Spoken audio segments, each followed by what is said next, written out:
I made a post last night with you on Scott Schweitzer's video saying you were going to come after Taylor, and then I put Conor McGregor a video after it saying you'll do fucking nuttin'. And I woke up this morning and it had 4 likes. I was like, oh, I said just send it to some friends. I'm like, is that good? Is 4 good? 4 likes in 9 hours. God, I suck. That's about my Instagram post these days.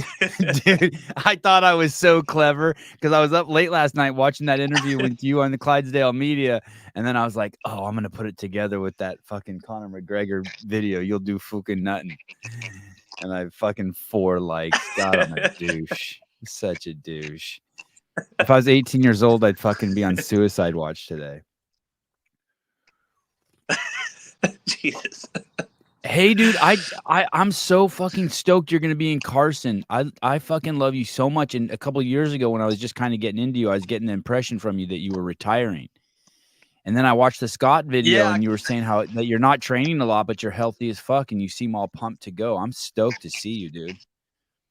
Yeah, kind of just, one of those things. I didn't like officially announce that I was never going to do it just because I don't want to be one of those dudes that just like says, "Oh, I'm done," and then I'm back the next year. Right. Kind of thing. So I just left it open and just seeing how it was. Yeah, my training like literally has been 1 session a day typically. So every now and then when I'm feeling froggy, I'll go do a quick double. But yeah, no, I just did the open and then did the quarterfinals, just kind of see where that went. And it was probably around like a month before the open. I was like, nah, I think I'm going to try it again this year just to see what happens. Yeah. Yeah. And to be fair to you, in all honesty, I remember it more along the lines of like, you were like, hey, the last time I talked to you, were like, hey, this is my big shot. I'm all in. I talked to my wife. She's okay with me committing the resources and time to it. But then after this, I'm going to pull back a little bit and get more, I guess, focused on work and family. But so to see you, tell me about that. Am I remembering that correctly? No, you are. You're remembering Yeah. that Okay. correctly. So what year was that? Was that 2021 or 22? No, that was 2023. That was only 20. last year. Oh, that was That I only kind last of year. said Okay. right before semifinals. Yeah, and Okay. so, So, but I mean, don't get me wrong, I definitely did. and then what happened? So tell me about that. So last year, how did you do in semifinals last year? Last year I finished, I think 16th. I was going into the final event with 4 spots out of a qualifying spot. So going into the final event 13th, and then I was like, hey, well, I gotta try to come out top 5 if I want to try to win, if I want to try to qualify, and yeah, it just didn't work out that way. I finished last in my heat, so I kind of went for it, but it is what it is. I lowered my volume, guys. Hopefully, that doesn't make me that much louder than Scott. Hey, Scott, in that final event, that was the one with it had like a ridiculously heavy sandbag or something, right? That you had to sprint with at the end or something. Yes, 200. Okay. Yeah, 200 pounds bag. Oh yeah, shit, crazy. Okay, so you went for and you took 40. Is that what you took 46th in that event? Yeah. When Yep. you needed to kill it. Okay. Yeah. Which is going to be interesting this year if you're in a similar situation because it'll be 70-pound dumbbells, but I guess now they'll be by your side, or no, 100-pound dumbbells. 100-pound dumbbells. Yeah. But they'll be by your side. Yes. Okay, more manageable than the bag. I've been messing around with the dumbbells a little bit, so yeah, definitely. I can actually. The only difference between the sandbag and the dumbbells is the sandbag I couldn't get my arms all the way across it. Now the dumbbells I can barely squeeze. The 100-pound dumbbells I can't get my grip all the way around the handles. So it's kind of the same. But you have good sized hands though, right? No, I got small hands. Let me see. They don't look small. Let me see. No, they're not that. They're not that small. They're not small to the point where it's like you shake someone's hand and they feel sorry for you. You ever shake someone's? You ever do that? Shake someone's hand and you're like, "Fuck, dude." Wait, for as far as like if they got big hands or something like that? No, small hands. Like sometimes I'll shake someone's hands, and if I think your hand is small and you're a man, I'm like, oh fuck, I feel like it's weird. You know what I mean? Because it's like when I talk to someone and I look down at them, I'm like, fuck, you're tiny. No, that never happened. That's never happened. Okay, so you finished that semifinal, and was there any like mourning, like you knew, like you thought in your head, okay, this is the last time I'm going to be on the competition floor, like yeah, there's that. thought in my head for a little while. I was like, man, I don't know if I'm ever gonna do it, but then it's like I enjoy it so much just being out there, and so yeah, there was that thought like the entire season, was that going to be my last time and everything, and so yeah, it was like it was kind of like an emotional roller coaster this year, whether or not I wanted to compete again. And I was like, nah, I think I got one more year in me. And then so we roll up to the Open, and you take the Open pretty seriously. I did to an extent because I wanted to kind of use it as like a confidence booster in a way, knowing that I haven't really, my training has definitely not what other dudes are doing. So I wanted to use it as a confidence booster and see where I was like my goal was top 40 in the world, which I think I did. I don't know. I can't remember off the top of my head, but top 40 in the world just to see that. I was like, all right, cool. Well, and then let's see what quarterfinals feels like. And I was like, cool, I still got it. And how did you do in quarterfinals?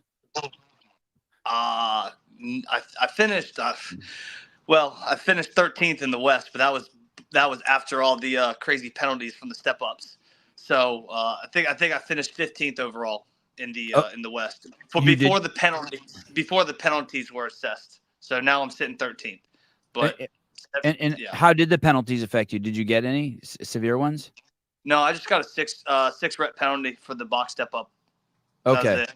So pretty compared to what everybody else was getting, I was like, all right. I went back and like one of my buddies reached out to me after that, and he was like, dude, they're hitting hard. So I went back and watched my video. I was like, okay, I think I'm good. I sent it to my coach just to make sure, and so when I got a 6 compared to what everybody else was getting and stuff, so 6 reps was like, okay, I'll take that. And where did you do quarterfinals? At home or an affiliate? An affiliate, the local gym here that I live in Slidell. And you set up the camera and you did everything with the mindset that like, hey, if I make it to semifinals, I'm going.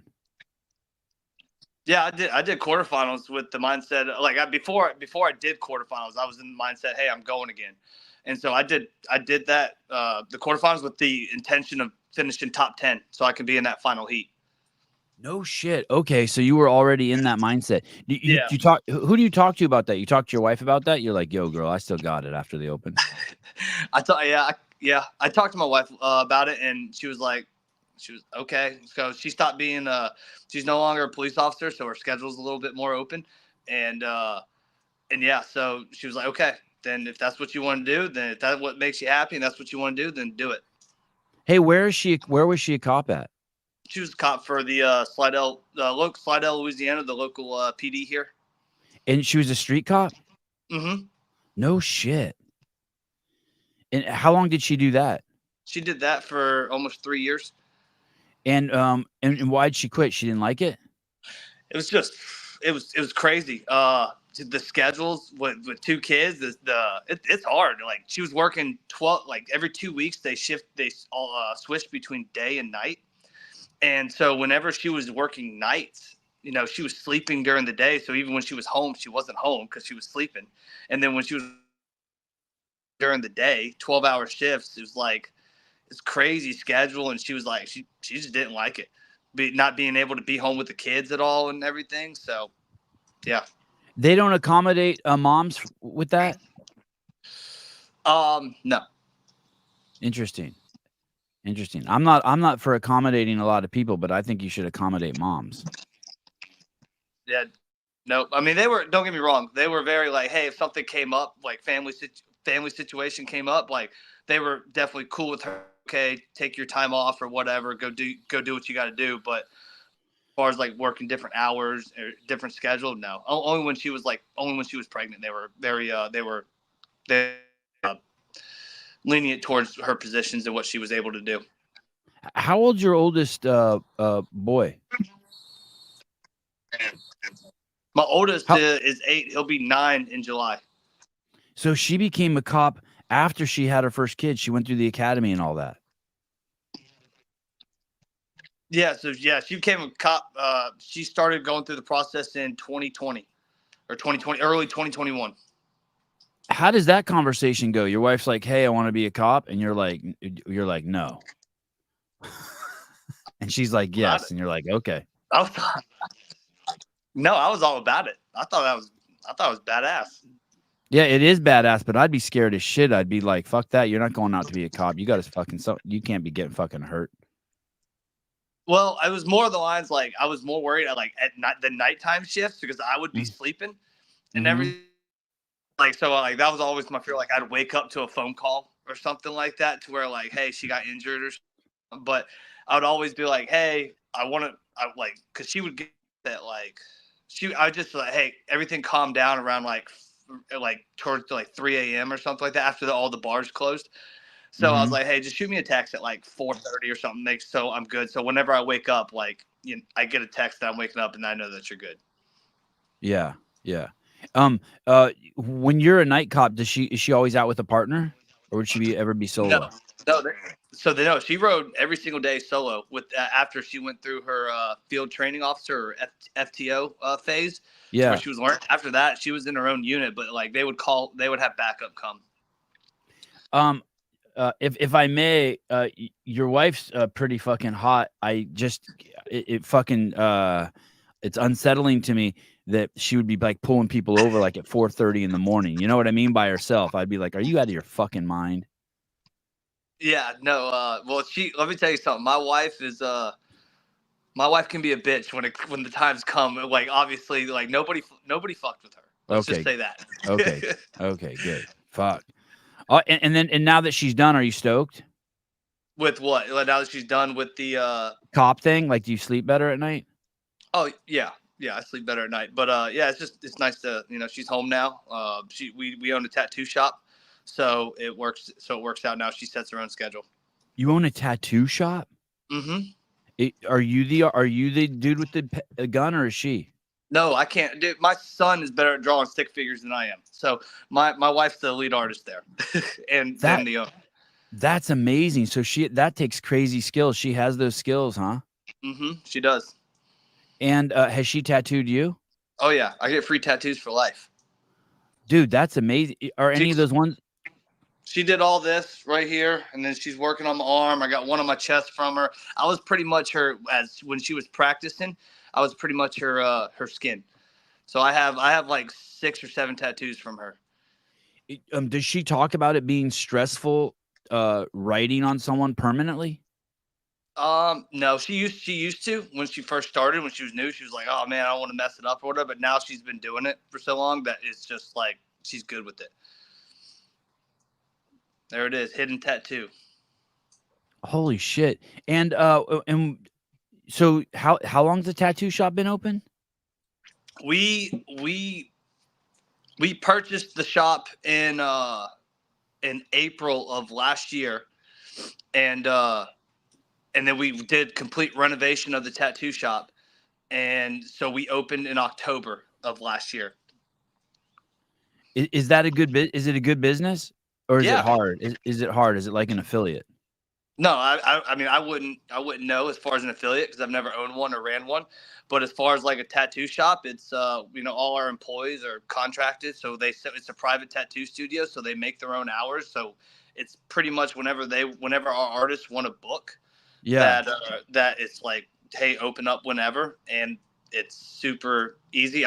My wife runs it, manages it, and everything, and then I just run the finances for the And shop. what city is it in again? Slidell, Louisiana. We're the Oh, is first it? tattoo. Yep, first tattoo shop inside city limits. And what about the bureaucracy shit of opening a tattoo shop? Is that hard? No, I No. mean there's some people that fought us with being like a new business down there because some people didn't like it because it's an older town. But for the Mhm. most part, I would say majority of the people were like supporting of it. And the era of like a tattoo shop being like a seedy place, like a front for a meth lab, that's like 20, 30 years to the wayside, right? I mean, that's now tattoo shops they're everywhere. Everyone owns one, right? Yeah, right. Tattoos are like the new thing. So Yeah. it's yeah. I mean, everyone has tattoos these days. I feel like. Do your parents have tattoos? No. Every time No. I go home and see them, they see a new tattoo. They go, "Oh, you look disgusting." but Wow. but when they came down, they wanted to actually go to the tattoo shop, and they're like, "Man, this is cool." Yeah. So You know, it's just they don't like them on them, but the atmosphere is I think I'm kind of like that. I think tattoo shops are fucking really cool. The thought of me getting a tattoo, there's no fucking way. yeah, When I was a kid, the people who had tattoos, it was always they were. I mean, I'm 52, but they were always like the tattoos meant something bad. Like basically, if you had a tattoo when I was a kid, it was either like a naked girl on your forearm or you'd been to jail. And now it's just not like that. yeah. Nope, not no. It's not. The people when she's turned it down because she doesn't tattoo minors at all. Mm-hmm. So like even a was about to turn 18 in a week. She said, "Nope, come talk to me when you're 18." And but you have these 15, 16-year-old girls that are guys too that are getting tattoos that want tattoos. So it's like it's the era for tattoos has just changed. It's the new thing. And if you're 15, you gotta roll in with your parents. Technically, yes, you do. Okay. And then you have to show you have to show supporting documents of it just to make sure that they didn't just go grab somebody off the street and be like, "Hey, come be my parent for a day." Right. And but she won't even do it if they're with their parents. No. Oh, that's awesome. What a great line to draw in the sand. Are you cool with your kids getting tattoos? When they turn 18. You don't look at their And bodies and you're like, "Oh man, they're so perfect. There's no fucking way." Like if you get a fucking piercing or a tattoo, I fucking made me and your mom made this shit. There's no fucking way. well, I actually had this funny because we had this conversation yesterday. How talked about Easton, my 9-year-old, because somebody that we know got their ears pierced around his age, and I was like, man, I don't know how I would feel if my son got his ears pierced, because I remember I came home with my ear pierced when I was 17, and my dad made me sleep outside for the night until I got it out. No shit. My dad kicked me That's out of that. awesome. That's awesome. But that's just how my dad was tough love like that. So and I was like, I don't know how I'd feel with Ethan. They're like, well, and my wife was like, I don't know. We had that conversation and was like, hey, we'll just have to, because at some point it's like, that's going to be the end. Like if kids are doing it, he's going to, how kids kind of flow with, hey, what's in for the days, and they want to fit in. And so we're just going to have to play it by ear when that happens. But I don't think I'm going to like it if he comes home with his ears pierced, just simply because even though like piercings are like, he can get an ear piercing and it'll close up, but like a tattoo before you're 18, in my honest belief, is because I went and got tattoos with my buddies whenever they turned 18 and I was 17. So I actually wasn't allowed to get one. And all three of them said that they regret their tattoos. Oh, interesting. So it's like one of those things where I think you got to find yourself before you just start marking your body up and figure out who you are and what you want. It's also kind of, I guess, a good practice would be, like you're doing a workout or even if you go on a run, it's like, let's say you're going to go on a 5K run, the first 200 meters, you want to quit. And that's an easy one to say no to. And then maybe you want to quit again, like at, the mile mark. And then maybe from like mile 1 to mile 2, it's easy. You're like, oh, I'm glad I didn't quit. This isn't so bad. And then that last fucking 800 meters, you're like, fuck, what have I got myself into? Maybe there is something like there to teach your kids, like, hey, the first 10 times you want to get a tattoo, tell yourself no. So that you have time for it to like, percolate and make sure if it's something like a decision you want to go through, like really listen to the mind and make sure it's one you want. Do you do that, or do you do impulse tattoos? And like I do Both. for smaller pieces. I do tattoos. So I mean, I'm kind of, but if like, hey, we're going out and get a tattoo, it's like something I've thought about for a while. and here's also the thing: you're in the military, right? Yes. You're in what branch are you in? The Navy. And how long have you been in? 13 and a half years. Yeah, I give military guys a pass too. People who are in prison and people in the military, like, go ahead, you get a pass. Are you going all 20 years? I am. And what is your job there? What do you do there? I got light at the end of the so right now I just I work on like on boats, manipulating engineering and stuff. So you're a base guy. Would you ever be deployed? Yeah. Mhm. You would I've be been deployed deployed? 3 times. So, Oh, no shit. Why would they mhm. deploy you? You seem like if with the I'm guessing you fix boats. Wouldn't they just keep you at home and you sit around and fix boats? It just depends if they're attached to a unit. It's just based off where they need you to go, and each unit has to have certain qualifications. So that's kind of how it works. Is that whenever they go, like people have qualifications that they need to go down there. So if boats are deployed with the unit, then they need people to go fix those boats and everything. They need people who know those boats. Okay, got it. I guess that makes sense now that you say it like that. So you might be deployed somewhere. What's the biggest boat you've been deployed on? So I've actually never been deployed on a ship or anything. I work on the smaller boats. Oh, okay. I imagine Like you living like on a. like like 30 foot. So Okay, so you'd be deployed no. somewhere and there would be you would be deployed somewhere and there would be a harbor there and they would come in or before the boats like you might change oil on the boat or make sure that before the guys go out on it that it's Yeah. good and shit like that. Just regular maintenance. Yep. Like a boat like that? Mm-hmm. Yeah. Are you mechanically inclined? Did you know when you went to the Navy that you're a boat mechanic? So I'm actually a SWIC, and I've worked on all of the boats there.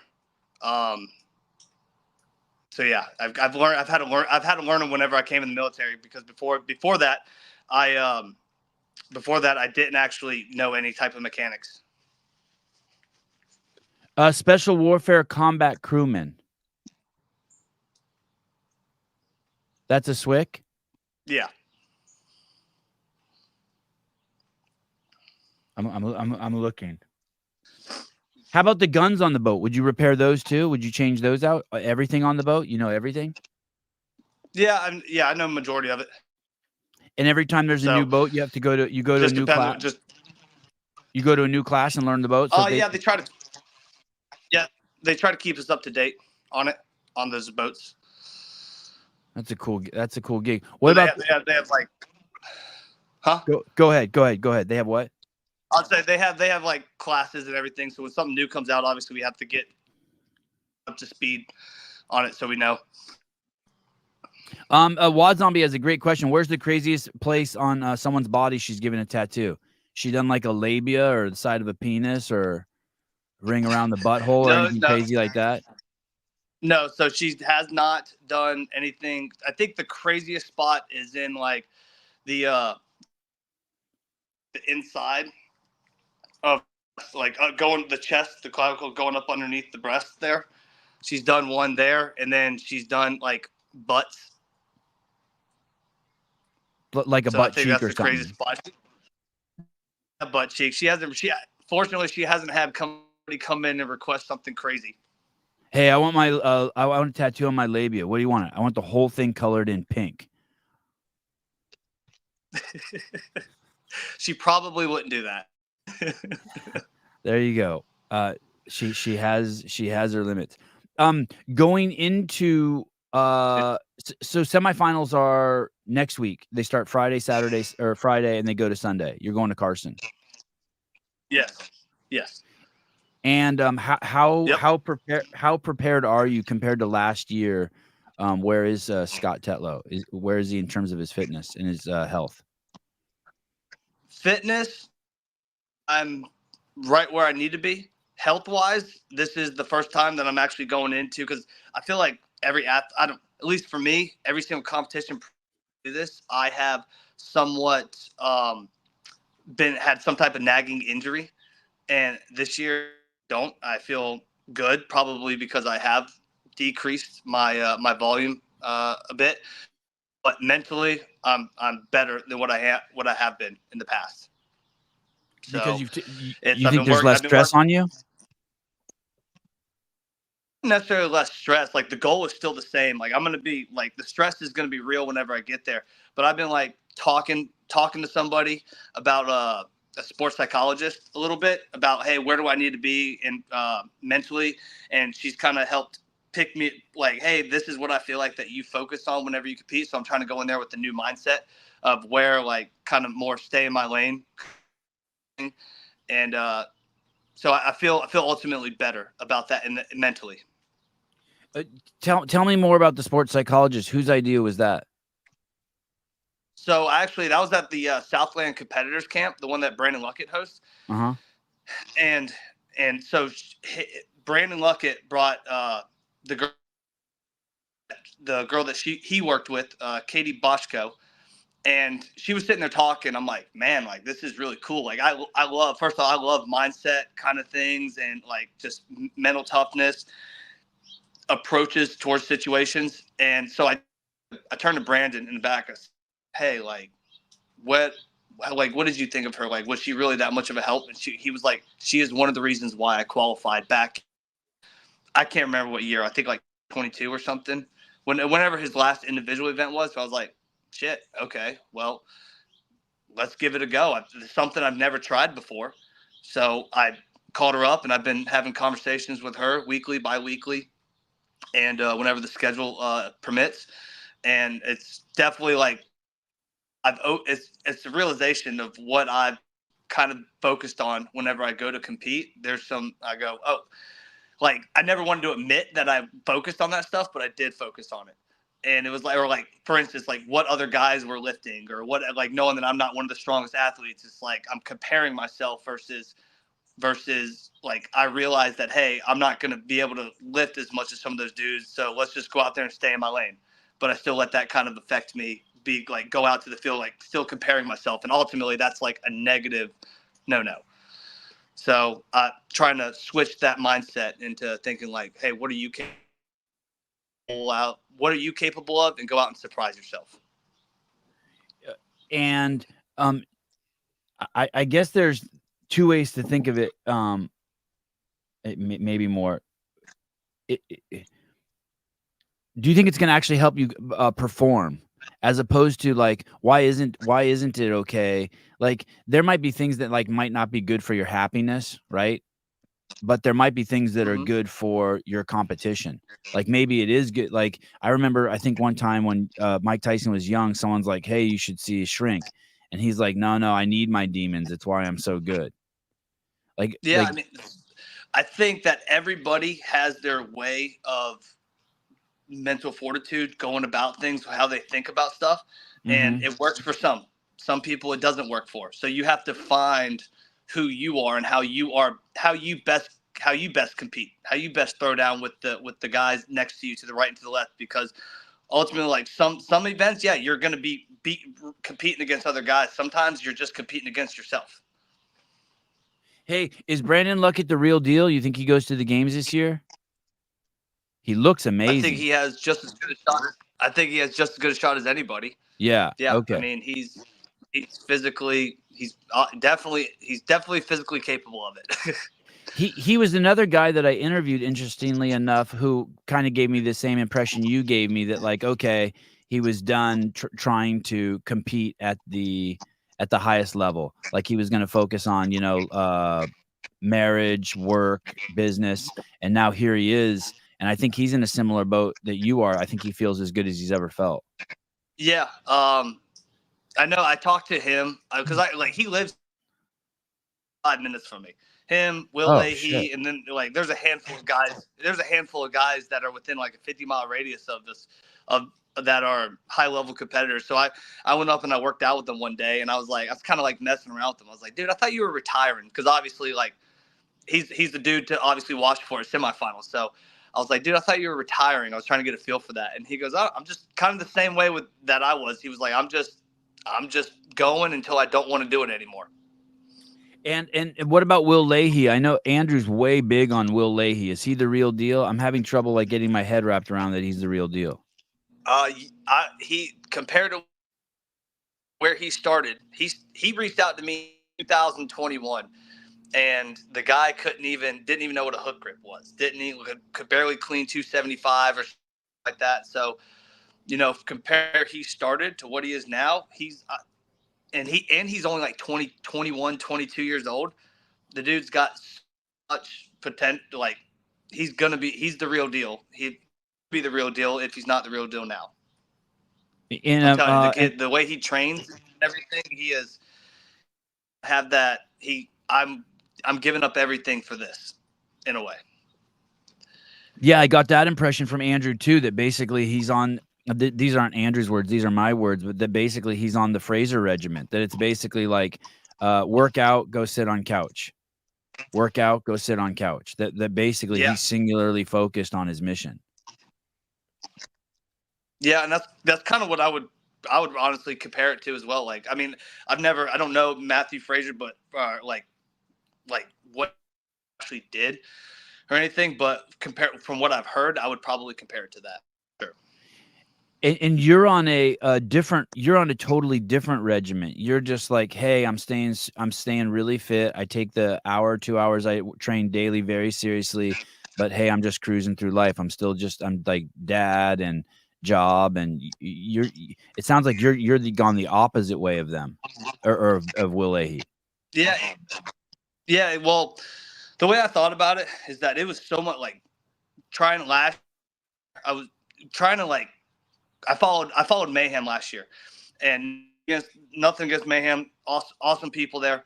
But I would follow their competitive schedule, and I said this on Scott's interview as well too. It's just like trying with my schedule and family life and work and everything, trying to get all those pieces in. It was all I would think about during the day. Is like, oh, I want to be as good as them. I got to go do this stuff, and so I took a step back this year, and that's really what caused me to go to one day or whatever, because I would do my own programming now. That way I'm not looking at what other people are doing. It's like, hey, I got this in.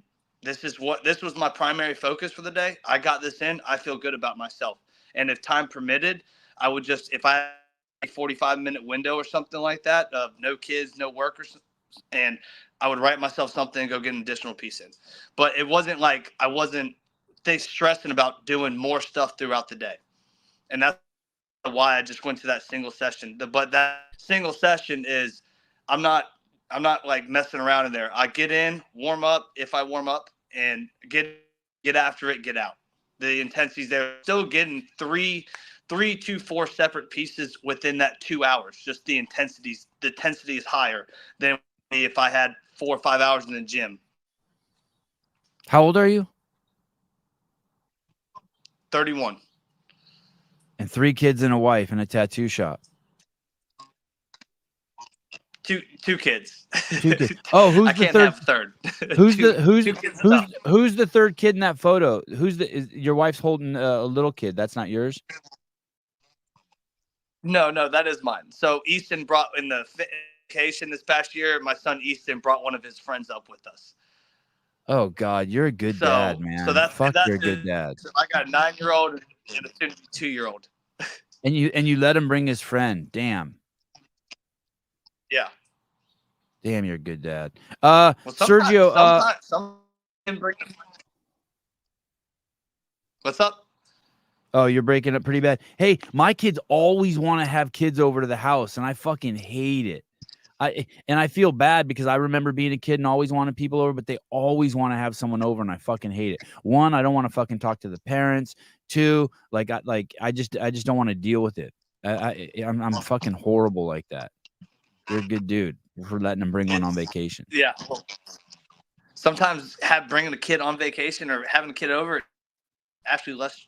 It's easier on the parent, I think, because like, hey, those kids, they go. He has someone to play with, and I can just chill and just walk. Do you have a good place you live where you don't have to worry about your kids getting hit by cars or any shit like that, or they can just like go play in the yard and all that? Yeah, I let my son roam the neighborhood. We got a good neighborhood. We live in the back of a neighborhood, and it's a smaller neighborhood, but it's super safe. It's quarter mile from his school, so we waited like a year for a house to open up back here, and because we knew that this is where we wanted to live. So because this is one of the better parts of the safer area. Yeah, good spot. here to There's stay until the kid there's out of the just no house. good internet. There's just no good internet where you live. But other than that, it's great.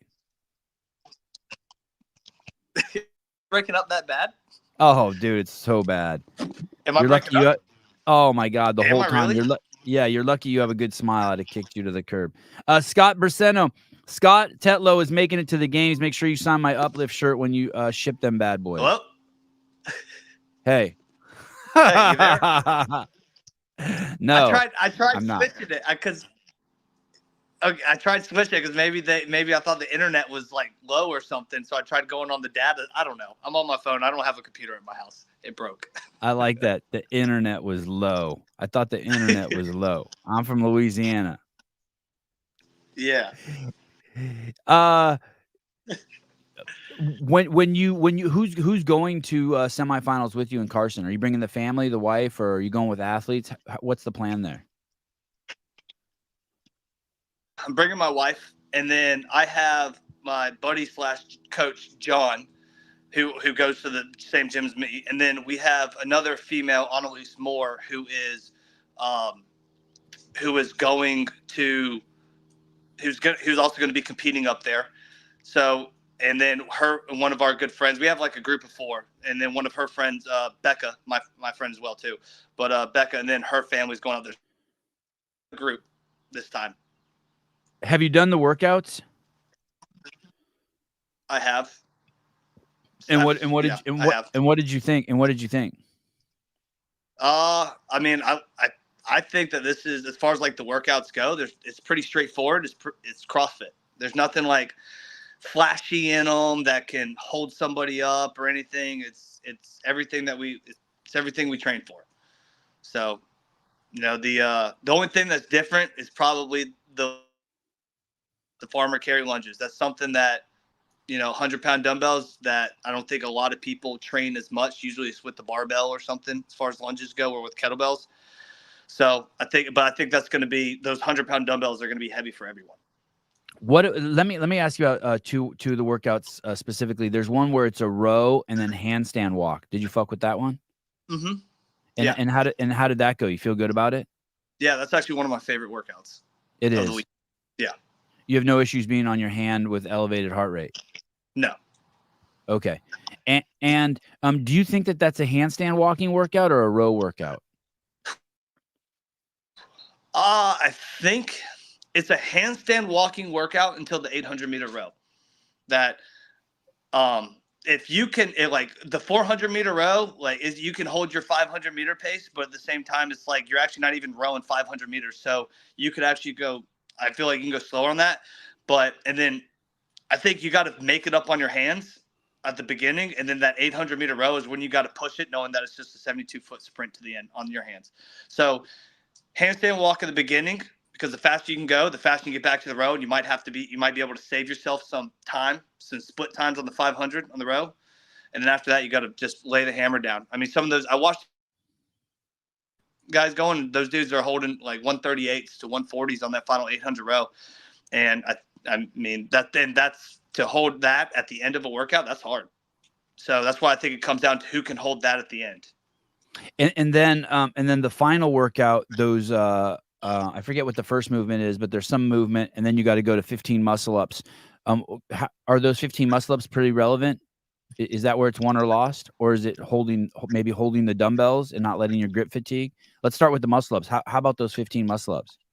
I think that the muscle ups definitely play a part in the workout because it's grip. You're holding on. I mean, 15 ring muscle ups, maybe probably about, for the guys that can go unbroken, you're looking at about 45 seconds to 55 seconds of just holding on and that tension when your body comes down, and then directly going into picking up those dumbbells. Now, I haven't seen and this is, I think event 6 is one of the event that I'm most curious to see how guys do on it, simply because it's like those 100-pound dumbbells are going to play a grip factor. And if you could go unbroken on those ring muscle ups, but you have to break the dumbbells 2 to 3 times on the lunges, then maybe it's more beneficial to go to do the double set on the ring muscle up. So I don't know. I think it's I honestly have no idea if those ring muscle-ups are going to play that big a role for the top guys or something, but they'll definitely play a role in some guys' game.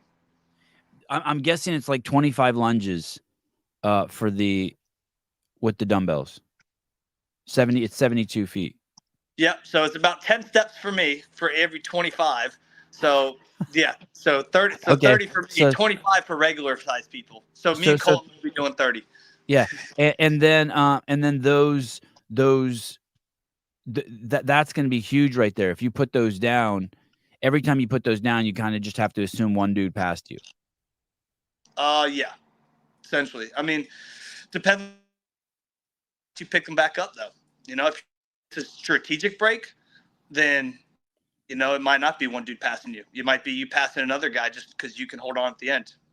That's what I'm saying. I think event 6 is a crazy event, and there's multiple ways to do it. It's just it just depends on the individual.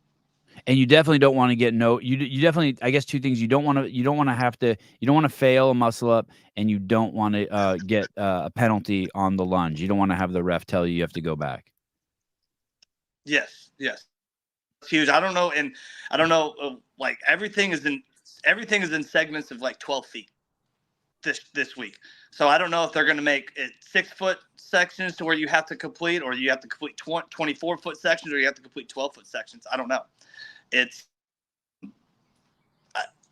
I'm sure some people have insights because they were at athlete briefing yesterday. It is so, but I haven't heard anything about what the sections have to be unbroken are. Someone just wrote in the comments that Lazar Jukic punched his ticket. Jella Hosta punched his ticket. Hapalainen, Anol Lakai, looks like Luka Jukic. Victor Hoffer made it. BKG, Harry Lightfoot. I'm glad Harry Lightfoot made it. What a great name to say. And Maurice Feebig. Oh shit, Uldis didn't make it. Say it again. I said, have they already event 6? I guess so. Oh shit, Sevi, your boy with the giant hog didn't make it. Oh, okay. That sucks. There's this great photo, Scott, of Uldis Upanex hanging from a pull-up bar, and he's wearing gray sweats, and you can see the outline of his dong, and he's got like a 10-inch dong. And so I wanted him to make it to the game so I could keep bringing that up throughout the year. Oh, Uldis, great on the pull-up bar. What a shame he didn't make it just to lose that photo. Hey, you're looking good. You look great. Yeah, on the pull-up bar, right? Great look. Yeah. Hey, missed out by 1 point. Holy shit. Hey, that's crazy. Do you own 100-pound dumbbells? I own one 100-pound dumbbell. Do you own 110-pound dumbbells? So I've been using no, I don't own any other. I own one 100-pound dumbbell, but as far as like the gym, there's a Globo gym attached to my CrossFit gym too. So I go in there and grab their 100-pound dumbbell. The handles are so thick. It's not the same. So, But yeah, I haven't. It's different. Rogue dumbbells are different. I haven't like Uldis is hog. It's just different. Hey, what about training for that? Would there be any benefit to training with like 110s or 120s? Like go heavier? Yeah, there could be. The stimulus might be a little bit different, but definitely you could definitely do that, incorporate that into the training. How come you only have 100-pound? How come you only have one 100-pound dumbbell? That's all I could afford at the time. Right. Those things are expensive. Yeah, for my home gym because I got it.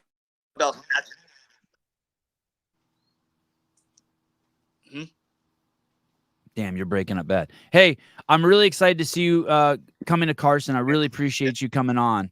I'm going to do the behind the scenes there, and I'm excited to work with you, dude. Very excited. Oh, yeah, I'm excited to meet you. So it'd be All good. Right. All right, brother. I'll see you in a few days. All right. Later. Ciao. Scott Tetlow. I fucking knew that he was a Swick guy.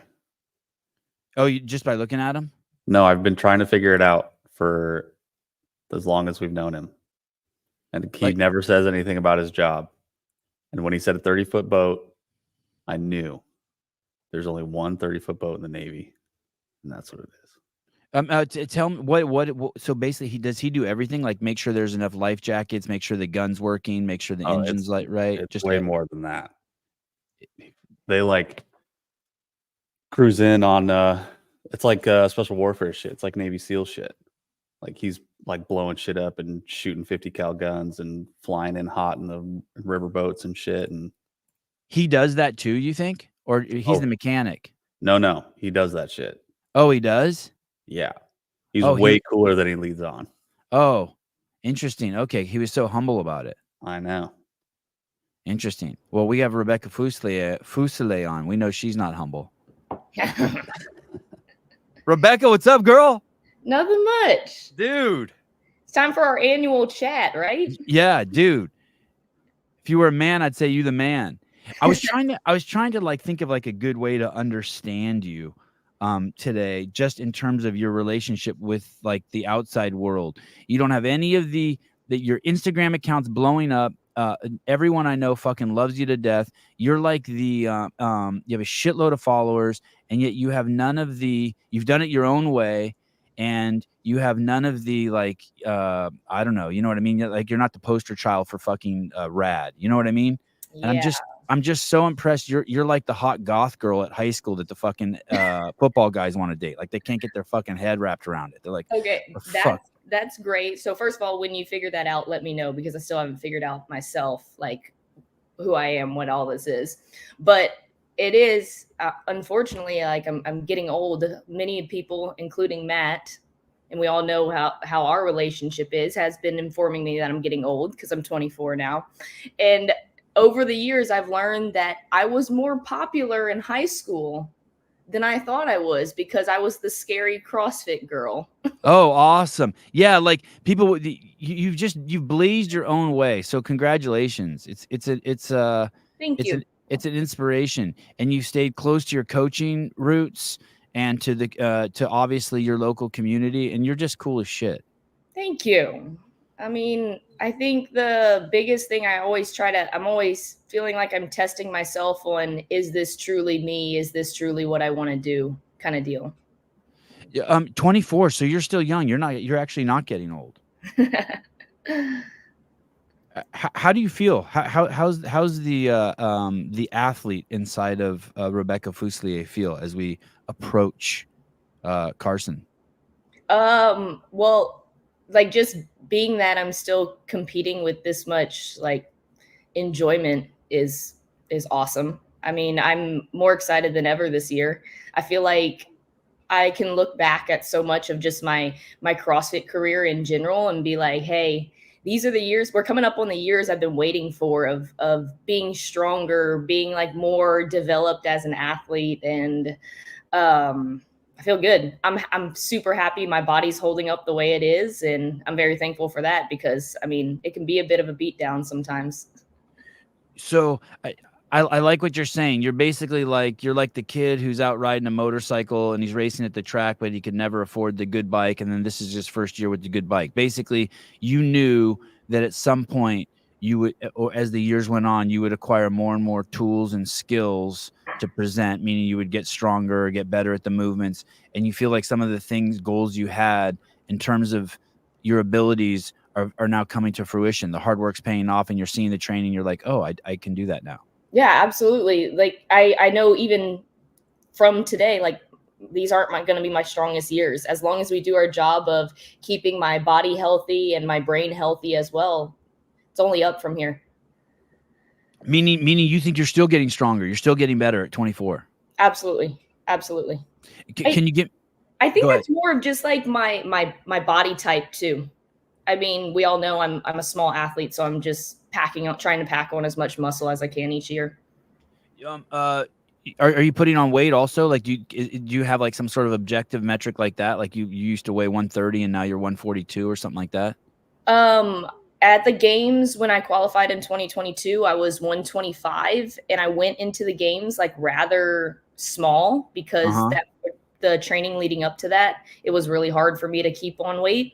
122. God damn. Or 125. 125. God, And that's I'm tiny. kind of consistently staying around 128 this year. And I know it doesn't sound like a whole heck of a lot, but it's definitely, I've packed on a lot more muscle, and I'm just naturally very petite. So Hey, are you losing anything as you put that muscle on? Are you losing any, like your overhead squat position or anything like that, or your explosiveness? Or we've done so much strength training this year, and this has been a big year of like kind of switching up how Matt and I have approached the off season and the type of training we've been doing. So the one thing I have noticed that it's not like anything like crazy, like major or anything. It's just, I feel like I don't have that old school gymnast flexibility that I used to have. I'm still very mobile as it is, but I definitely have to prioritize some mobility. And that might be not only just like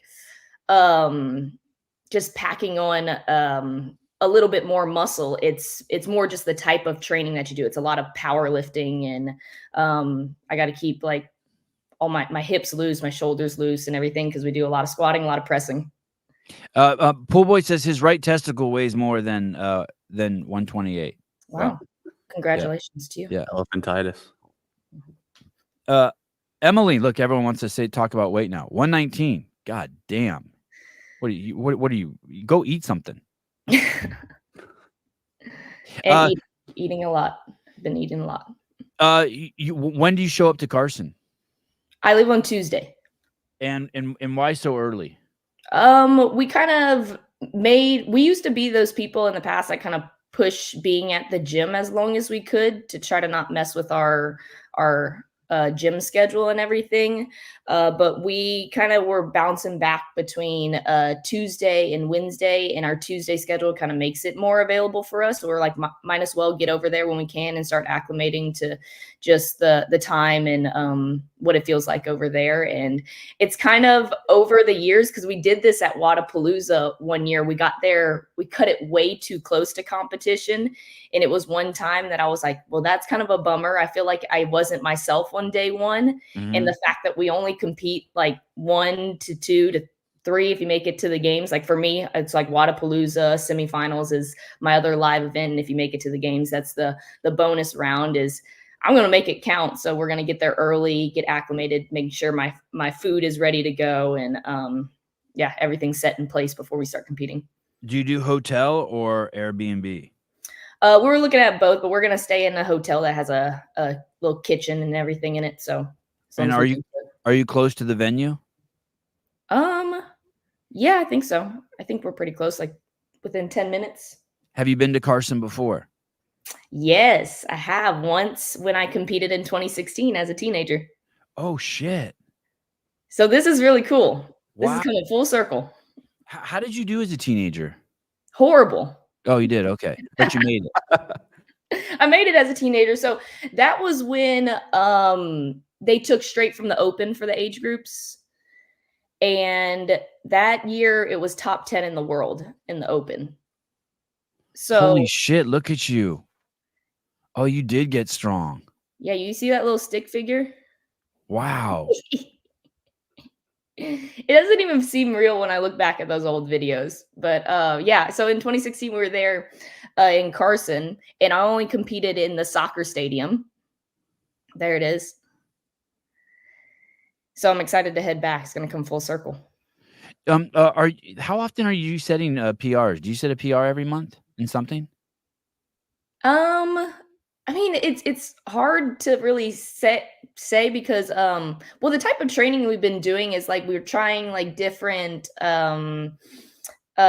types of maxes, 1, 2 rep maxes, sometimes up to 3. And then we've been doing conjugate strength training. So sometimes we're using bands, we're using chains, and there's little things like that where we're using, we can see progress via numbers and everything on those types of lifts. I would say very rarely do we just go for a 1 rep max snatch or clean and jerk and everything, but it's all about, and especially in our sport, how well I can move those 80 and up to 90% numbers. And I've been doing really good with that. I just did some front squats yesterday that I was like, dang, no bell, that feel good. Let's keep going up. Hey, and how's your mindset? It seems from what I'm taking from you, you're in a great spot. Yes. I think, and especially from all of us kind of seeing what's going on the last few years, especially with some athletes competing and everything, is that's the thing we're most protective of. And I've said it from the moment we kind of stepped on in the light of like the bigger competition scene is it's all about balance for me and in focusing on the training that I do and make sure that's as fun yet grueling as it needs to be, but I also have the balance of taking care of my relationship, my community, my other things that I do that are still within the circle of the big picture of CrossFit, competing as hard as I want to, but it's not always train, train, train, train, beat my head against the wall. Hey, you seem like you have a fucking incredible head on your shoulders. What about I suspect that a lot of athletes get ass pounded by their social media. Like it just fucking wreaks havoc on them, whether they know it or not. And I see you as someone, most of these athletes, I see their social media is just a place to sell stuff. And I see your social media as a creative outlet for you. Do you have any thoughts on that? Yeah, On your relationship with your phone and in the outside world? yeah, I think the things that I do, first of all, just started as, like you said, a creative outlet because I kind of always had that like to build things, like arts and craft. I'm a very arts and craftsy person. I like putting things together. I like doing projects like that and making videos and kind of seeing that all come together is a really fun and easy way for me to do all of that. I've also been a little bit of a nut job and like have a little love for comedy. So that's kind of come together. But when I first started growing on social media, and everybody warns you of like the horrors of social media, right? And it can be a very it can cause a lot of negativity and bad influence in some ways. But I was like, hey, it's a little bit of a challenge, and I put hard guidelines on myself when I started growing my account and everything of what I was allowed to respond to, what I was making sure every time I pressed the post button, it was something that was truly me. So that's kind of, and now it's kind of like reps on reps on reps is I know like what I want to post and I'm okay with if you get a little bit of hate on something, I just don't respond to it. And I make sure I reinforce like the positivity on my page. And over the years, it's just kind of like added up. I don't know if that makes sense. I posted something last night that I thought was just brilliant. And I woke up this morning, it was 9 hours later, and I had 4 likes. Now look at you have 60,000 likes and I have 4 likes. I should probably like just drink the rest of the day, right? Hey, you know what? I was thinking about 4. I was like, I never even look at likes, but for some reason that just screamed out at me 4. I'm like, how have I never seen likes before? And now I see. And I think one of those likes is me. Yeah, I liked it myself. Oh my So god! I had 3 likes on my fucking post. so the numbers game is horrible to play, and there is a game with like the algorithm that people like to play and everything. But Savannah, I was thinking about what you guys were doing versus someone like what I'm doing on media because I am obviously a fan of you guys, but I'm like can see the hustle on different the same way like I love watching athletes hustle and through training and through coaching and that side. I've kind of gotten a little bit of that brain of I can see those sides of media that are really awesome and that people love to do it and really work hard at it and everything. And I was like, but now there's different categories. Like my page has turned into like full on entertainment, right? Yeah. And before it was a little bit about me, a little bit of coaching tips. And I still post coaching tips every now and then, but not as much as I used to. I'm like, it's full on entertainment at this point. And then I was thinking about what you guys do, and you still have a steady growth and following and everything. Nothing's like plummeting or anything because your media, we have good steady growth. We put on 10 subscribers a day, and people sometimes make fun of me, but I'm like so happy every morning I see if I have 10 new subscribers, I'm like, okay, we're moving. Yeah, it's just steady growth, and that's how it should be. It's when you get you post like one thing that was a bit controversial and you get all these followers that skyrocket, and then the next time you post it just goes that's what, as long as you have that nice steady growth, I mean, but you guys are news and more of like news source and media and education and everything. And I was trying to realize the different outlets. And then so many people ask me, and obviously with a big following, every now and then I come up on sponsorships and everything, right? I think a lot of people think I make a lot from social media, and it truly is just entertainment and everything, because I've gotten caught up in this. Do I want, of course I want to make money from it. That's awesome. Having a little bit of money coming in from it and everything, but Money's awesome. I mean, it opens new doors to do things and everything. But now I teeter-totter over this line of I don't want to be selling a whole bunch of things on my page and lose that authenticity, and making sure it's still things that I use. And so I've kind of come to this road of like, I'm just going to build my brand, Big Becca, and try to just sell that through the authenticity and the comedy, and just without selling, it's hard line that I'm teeter-tottering over when it comes to that. I had a guest on recently, and I went to their Instagram to like learn about them, and fucking every post was they were selling something. To a point where I got embarrassed. I got, like when you get embarrassed for someone, like when Joe Biden talks, you kind of get a little embarrassed. You're like, oh no. It was like that. I was just like, oh shit. I'm like, I guess I'm just gonna wing this one, because it was literally one fucking ad after another. I also think that you haven't put yourself into a pigeonhole. So there are these people and who've just completely pigeonholed themselves. Like they just post the same shit. And granted, they have a fucking million Instagram followers and I have 4,000, but they post the same shit every single fucking day. And there's nothing. Their comments are just absolutely boring. It's 400 comments of hearts and like tongues and fire emojis, and that's all it is. Yeah, I don't think I think by being funny and by being entertaining, you haven't pigeonholed yourself. You could do anything. You could sell something. You could do a training piece. You could do anything. And not to say that you're not like extremely attractive and you haven't worked hard on this incredible body, but that you haven't that's not what your site's about. It's like a bonus that you're attractive. It's not like the foundation. Right. Yeah. And I think to just over the years, I think growing up like a big competitor too, is always that the little kid that believed that you just have to put everything you have and 100% into one thing at once. And I used to like beat myself up to that, and like everything would be focused on training. And in a sense, like what I do now, I think I've really learned just over the years, like what I do now is everything does circle around the big picture of like what I want to do at this point, which is obviously compete CrossFit at the highest level, get to the games multiple times, and become that pro athlete that I've always wanted to be. Like, of course, I was the little kid that dreamed of going to the Olympics too. And somehow life brought me here to CrossFit. So I'm sorry. I apologize. did I miss something? No, just that you said you had Olympic dreams and now you're doing CrossFit. Oh yeah, I know. Well, I was watching anyway, I'm not going to sidetrack off of that.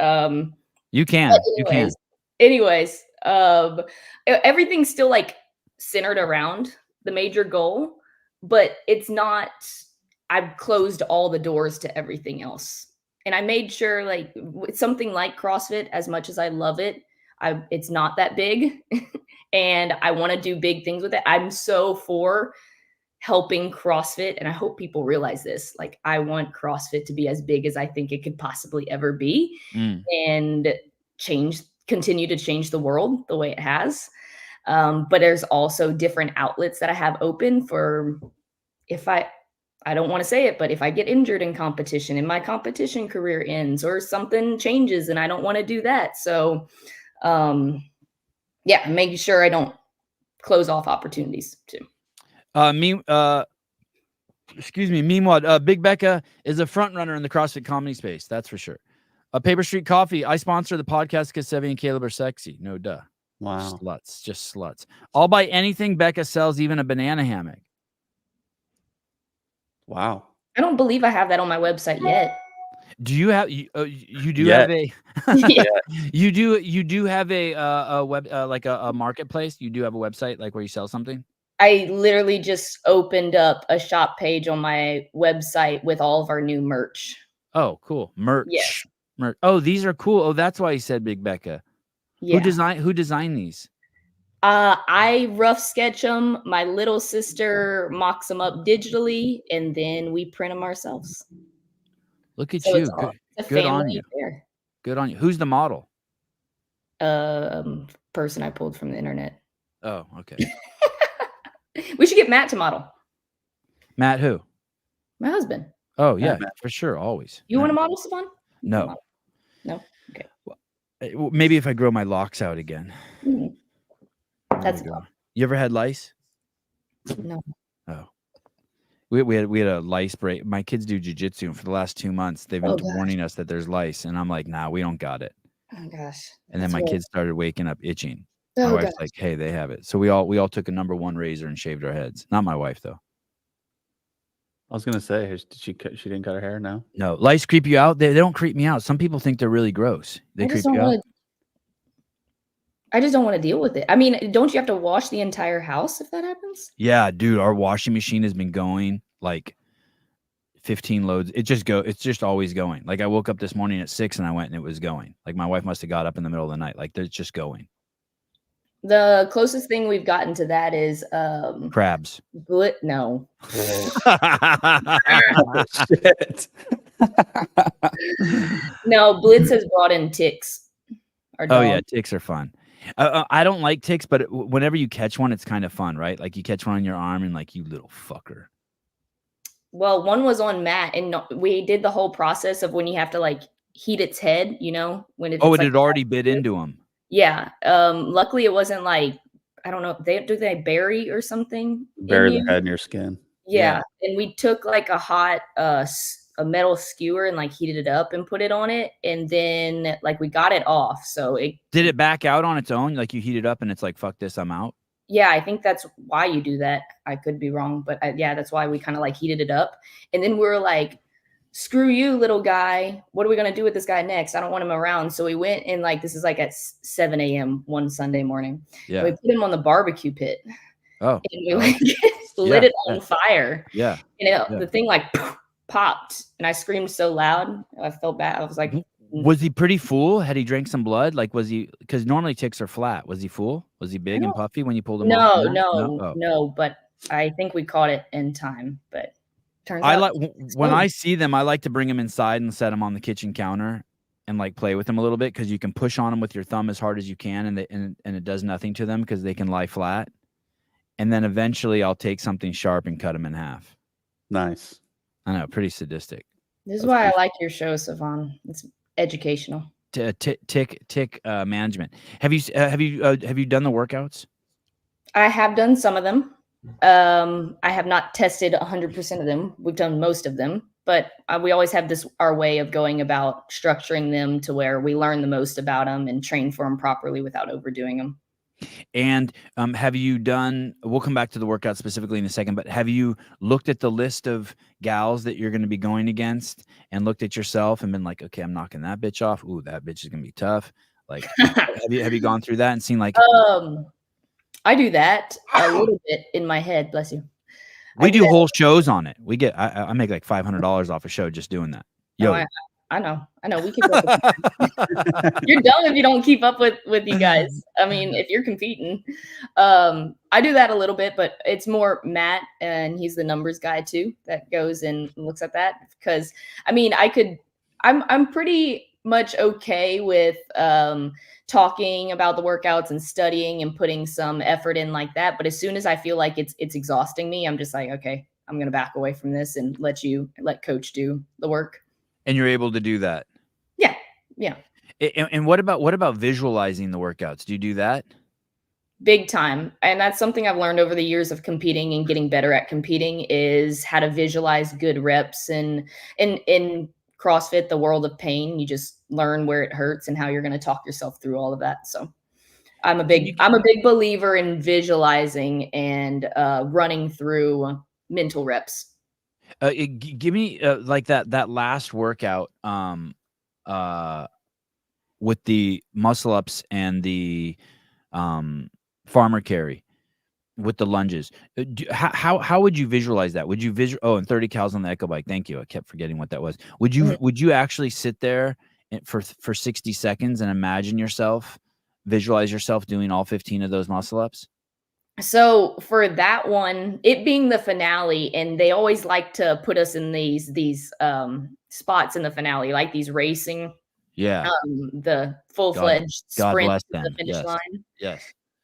This workout we have tested, and it just reminds me of 2022 when we made the games. There was another just muscle up, work ahead of you, get to the finish line, and it makes me sick to my stomach when before we tested it, I kept saying I think I'm gonna throw up, just kind of visualizing like what that's gonna feel like, because it's just gonna be a who wants it moment, and depending on where you're at, it might be just a full-fledged foot race to the finish, and you might have to hang on to something a little bit longer than you thought you would have had to. So yeah, I do visualize that one, and it just brings me back to when I qualified for 2022, the games in 2022. We were at the MAC, and I was right next to Kelly. Is it Kelly Clark? She's now Kelly. Oh yeah, I am Kelly. Yeah. Mhm. Yep. Mhm. And what a beast of a competitor. And I just remember her being by my shoulder and being like, "Oh God, we're in a foot race." So it kind of brings me back to that moment. Will there be grip fatigue in that Mhm. with those lunges? Mhm. And you could have to make a decision 2 steps away from the finish line. Do you try to go? Do you let your fingers go numb and hope they stay in there, or set it down?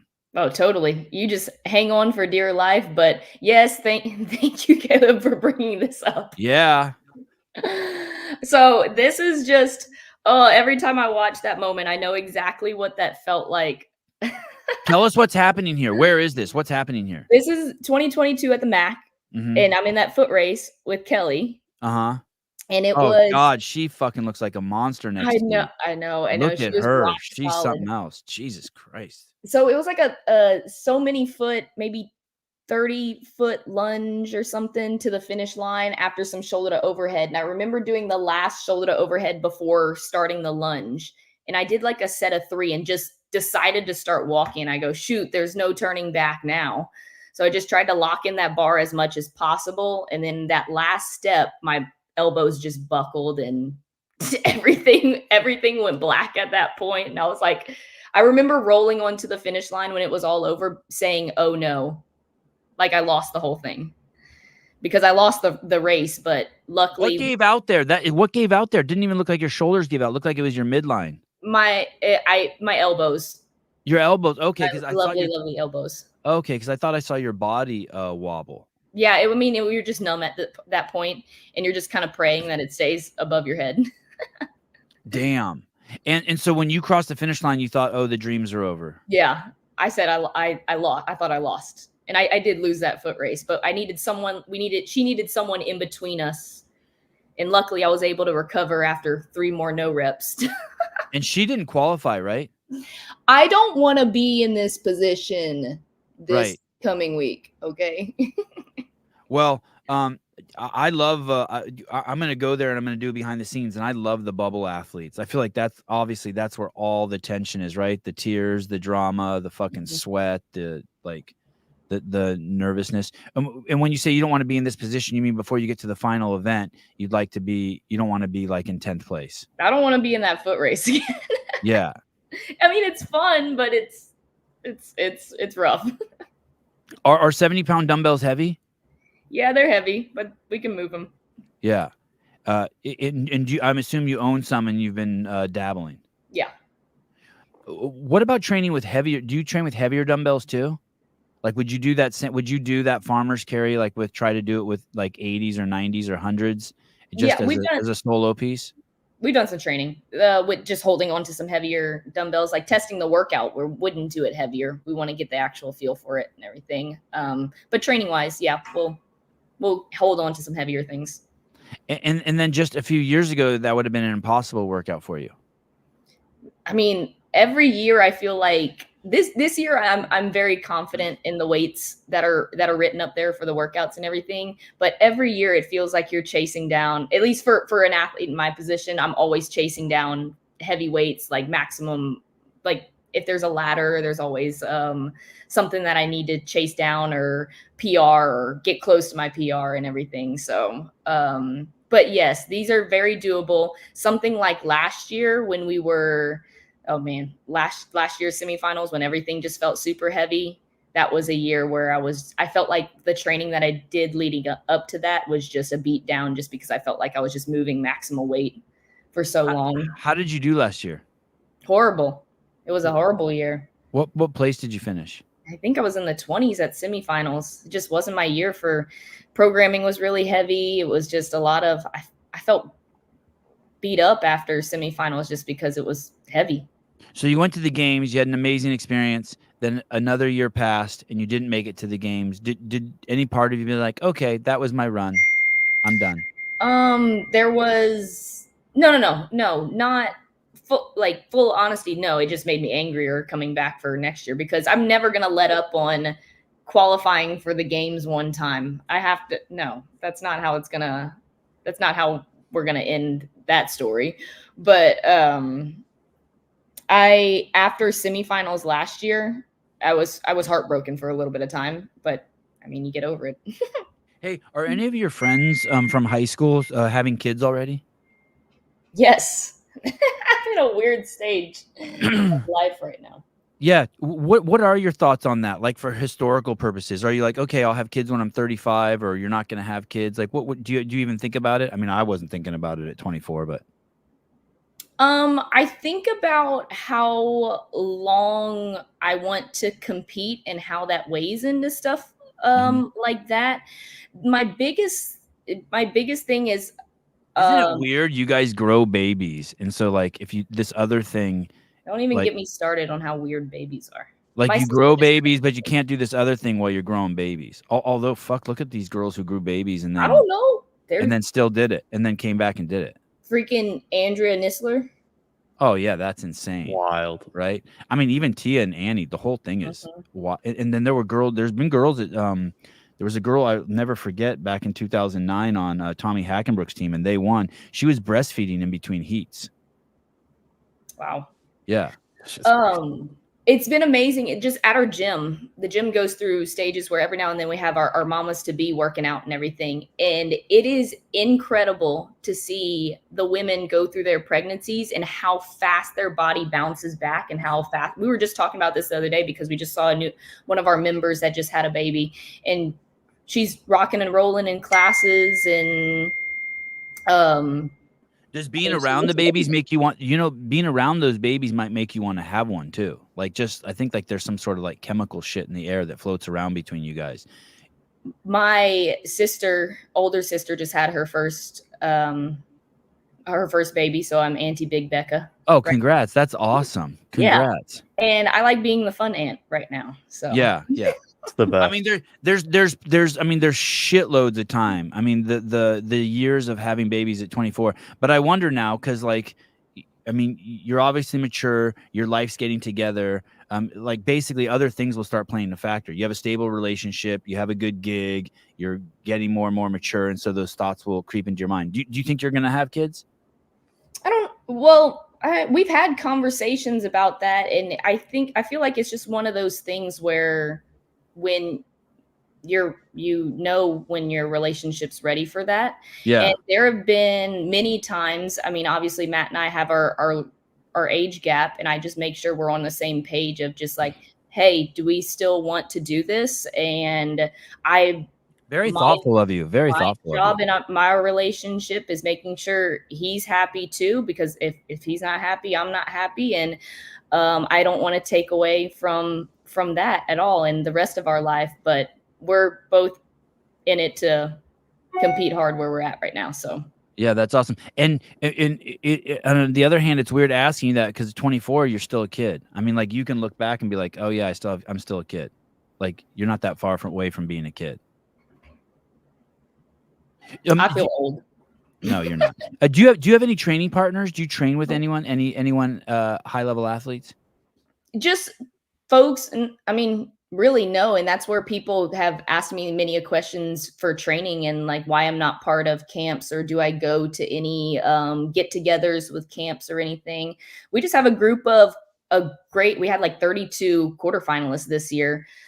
Between all the divisions and everything at our gym. So we have a group of quarterfinalists that we structure workouts to where they push me and I train with just our folks at the gym.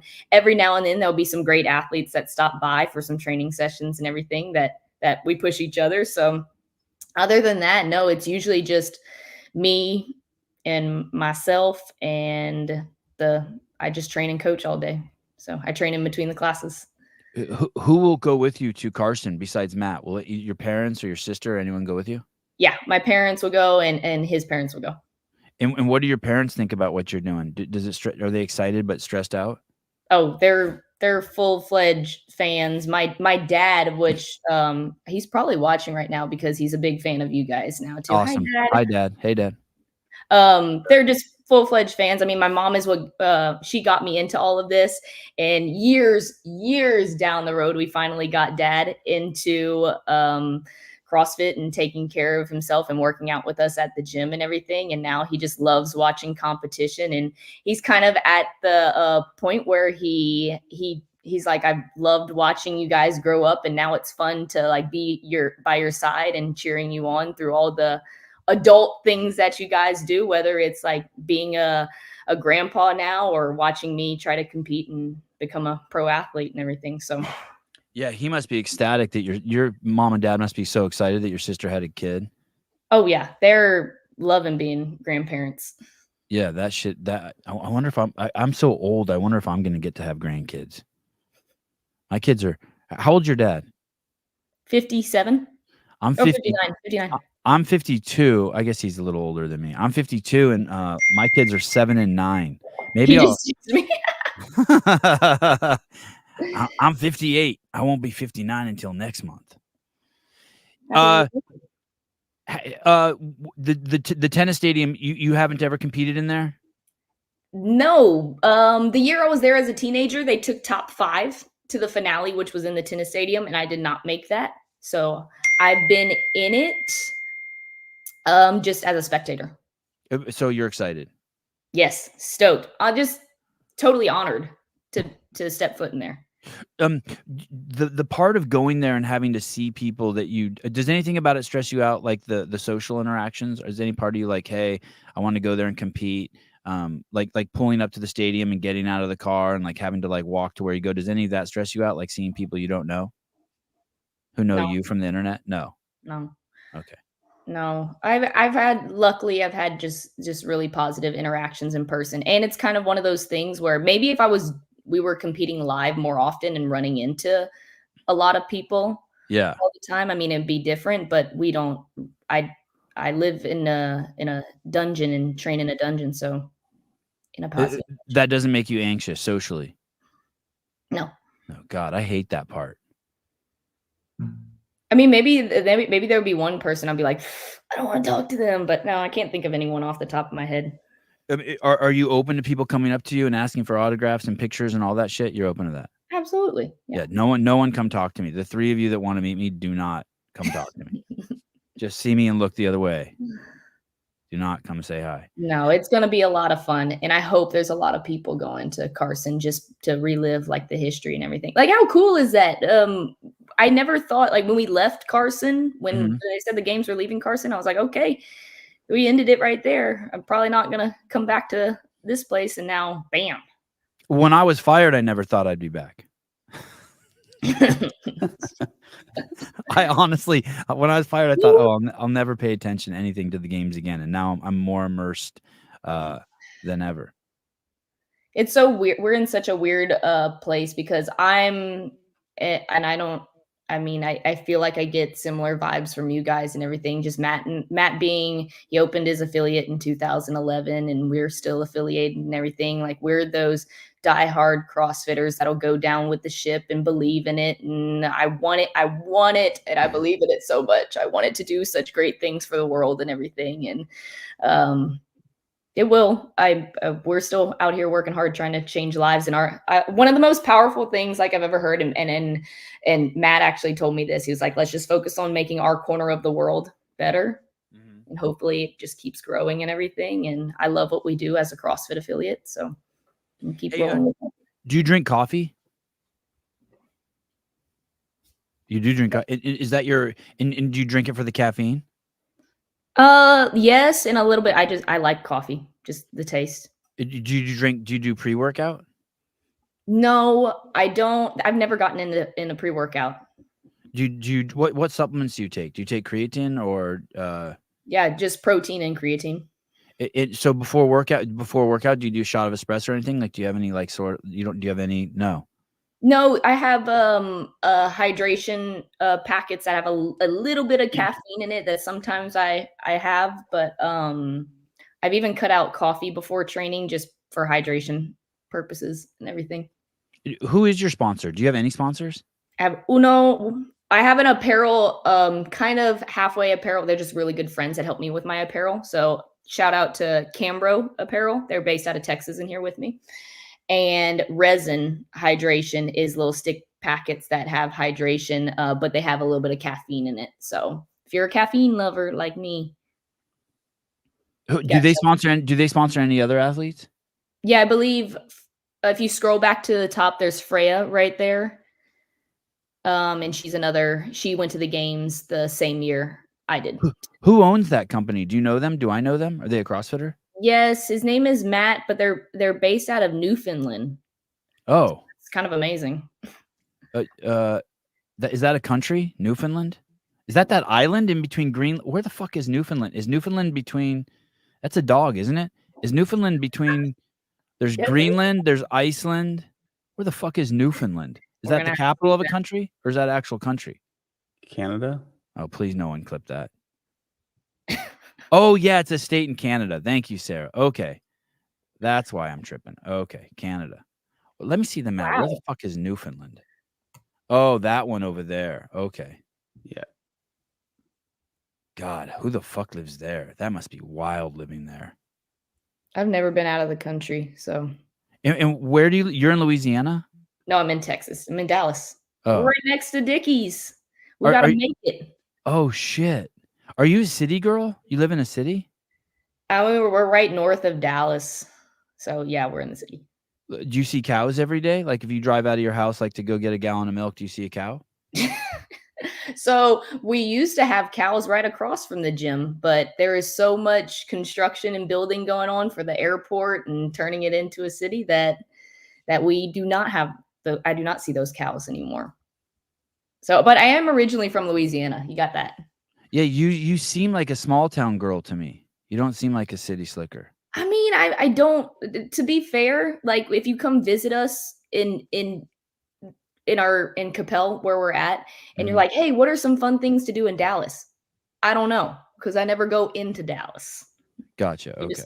It's just kind of that. It's just where we live. But I am a much more outdoorsy person, and take me camping, take me anywhere like that versus going shopping in the city or something like that. When you're in semifinals, are there girls that you know you'll gravitate towards there? Just like do you have any friends? Like is Alex Kazan your friend, or like do you have any friends there? Like I could see you being friends with her. I love Alex and Ariel, and I mean we just chat via social media and everything. And obviously Ariel is a fellow Texan, so we're chatting via social media. And she's creative as fuck too. Do you see her shit? She's amazing. So she'll send me things every now and then, and I every time I see her post one of her adorable reels with like Blakely and everything, it cracks me up. And she's very creative, and I know she's working hard too to try to just grow a little bit and create a little bit different things on her platform too. But how about Dylan swinging on the rings naked just with his cack and balls out?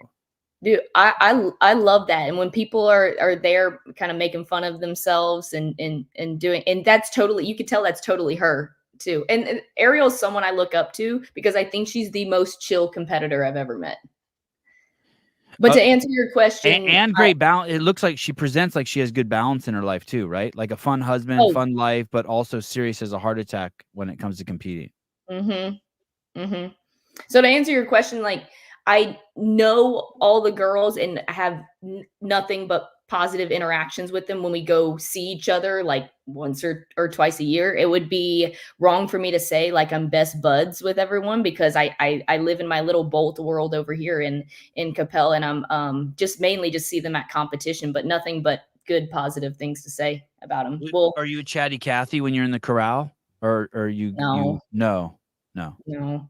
I'm not, I've learned and said, kind of owned that about myself recently is to, that's when I'm doing my visual like reps and everything and don't feel like I need to start a conversation or anything, just kind of focus on me at that point. You're comfortable in your own skin at that moment. You know, there's a task at hand. You don't let like Yeah. weird energy enter you. It's just like, okay. Yeah. I need that. For me, I need to just stay in the visual reps and just keep the blinders on. Where will Matt be when you're competing? Where do coaches? I'm assuming he'll be down there with the coaches, and he'll be close to you. Yeah, I mean, Have as they much. told you? Say that again. Have they told you anything about like the way the setup is going to be? Have you received a packet or anything from? We have our handbook, but I assume they're going to tell coaches where they can and can't go when we get to check in and everything. That's usually how it rolls. He tries to stay as close as possible, but usually, I mean, they have either coaches will take you this way or you're allowed to sit here and here to stay close. But he bounces around based on like what lane we're on and based on what event. I know he might try to see what the running course is like and help me on like the first event if he can get near the running course and just keep me on track for that. So. Will you look for him? Let's say like the snatch ladder. Or will you when you go out there? Will you look for him or look for your parents from the tennis stadium? I've done that sometimes, and it's usually like lifting events because you're usually, I mean, you're not mid workout when you're doing that or just trying to get like, I remember vividly last year, the sled, you remember at the first event at semifinals last year, the sled pull that everybody was getting like, Oh, yeah. on The one where it was like coming out, the weights were coming off the mat and all that. Yeah. Yeah. I couldn't budge that sled. And that was one moment where I looked around and I was like, is there anything I can do? Like help me out right here. But most of the time I'm pretty just focused on my lane, and he'll try to tell me like where he's gonna be just in case like I need to like look around or he needs to give me a tip or two. But we do such a good job preparing for it that I'm comfortable once I get in my lane to just run the race. I'm pumped to meet you, that man. When I was going to Carson and I saw you qualified and you were going to be there. I'm so excited to point the camera at you, talk to you, and hang with you, man. You are one of the cool, down to earth cats in the space. Thank you so much for coming on. Appreciate you. Yeah, and thank you for everything that you guys do too. Y'all bring so much good energy to the sport, and it needs more of that. You know. We have this show called Kill Taylor. And I think you'd be great on the panel if anyone ever calls in sick. I think you could really chop it up, and we make fun of people who try to beat Taylor's scores. I think you'd be great at that. Hey, I need to see Taylor face to face. You remember he was the original one? I think that tried to talk smack, and that's how I met you guys originally. Oh, really? Oh, shit. I think hey, that doesn't surprise me. He talks smack to everyone. His opening line to people is "You're a fucking cuck." Hey, that's his love language. If he watches this, mad respect. He's an amazing athlete, and I got horrified when during the quarterfinals burpee workout that I was watching you guys do. But I think he was one of you guys. Maybe I shouldn't be so mean to Taylor. He just you can. I think that's fair. He talks so much shit. Yeah. Someone said she's just the TikTok girl. And that's that's awesome. That could have been any of us, not me. I know you're it would never be someone. It would never. Yeah, that wasn't me, but that's good. That's funny. I like that. Yeah. So that's how I originally got connected with you guys. So that would be fun. I am down for it whenever y'all need it. Awesome. All right, girl. Have a good one, and I'll see you in a few days. Yep. See you soon. Travel safe. Say hi to Matt for me. Thank you. Okay, will do. Thanks, guys. Ciao. Later. Rebecca Fuselier. I think I got the name right. Fuselier. Yeah, good job. Thank you. I tried to look up what Cambro is. I just got a shitload of like measuring cups and like insulated coffee mug. Oh, Cambridge food and storage containers. They look like they make amazing storage containers. Yeah, man. When the right sponsor finds her and figures her out, that's going to be awesome. I want to see this. I want to see this commercial. Oh, okay. I'm gonna play. I haven't seen this yet on the big screen. Bear with me, guys. This is Patrick Rios just made this. I think we're gonna have a shorter version too, but here we go. Give on us, 'cause I'm falling down now. Won't be good enough. I miss it. Those days when nothing ever really mattered. So willing to give it all, even though you might just shatter. Now you're scared of time. Gotta beat the clock now. It's all up to pride. Tough luck, babe. Struck out when you had about 30 chances. One bad day, now you don't know how to pay for the damage. I don't wanna cry. If I'm gonna fall back, it's a waste of time.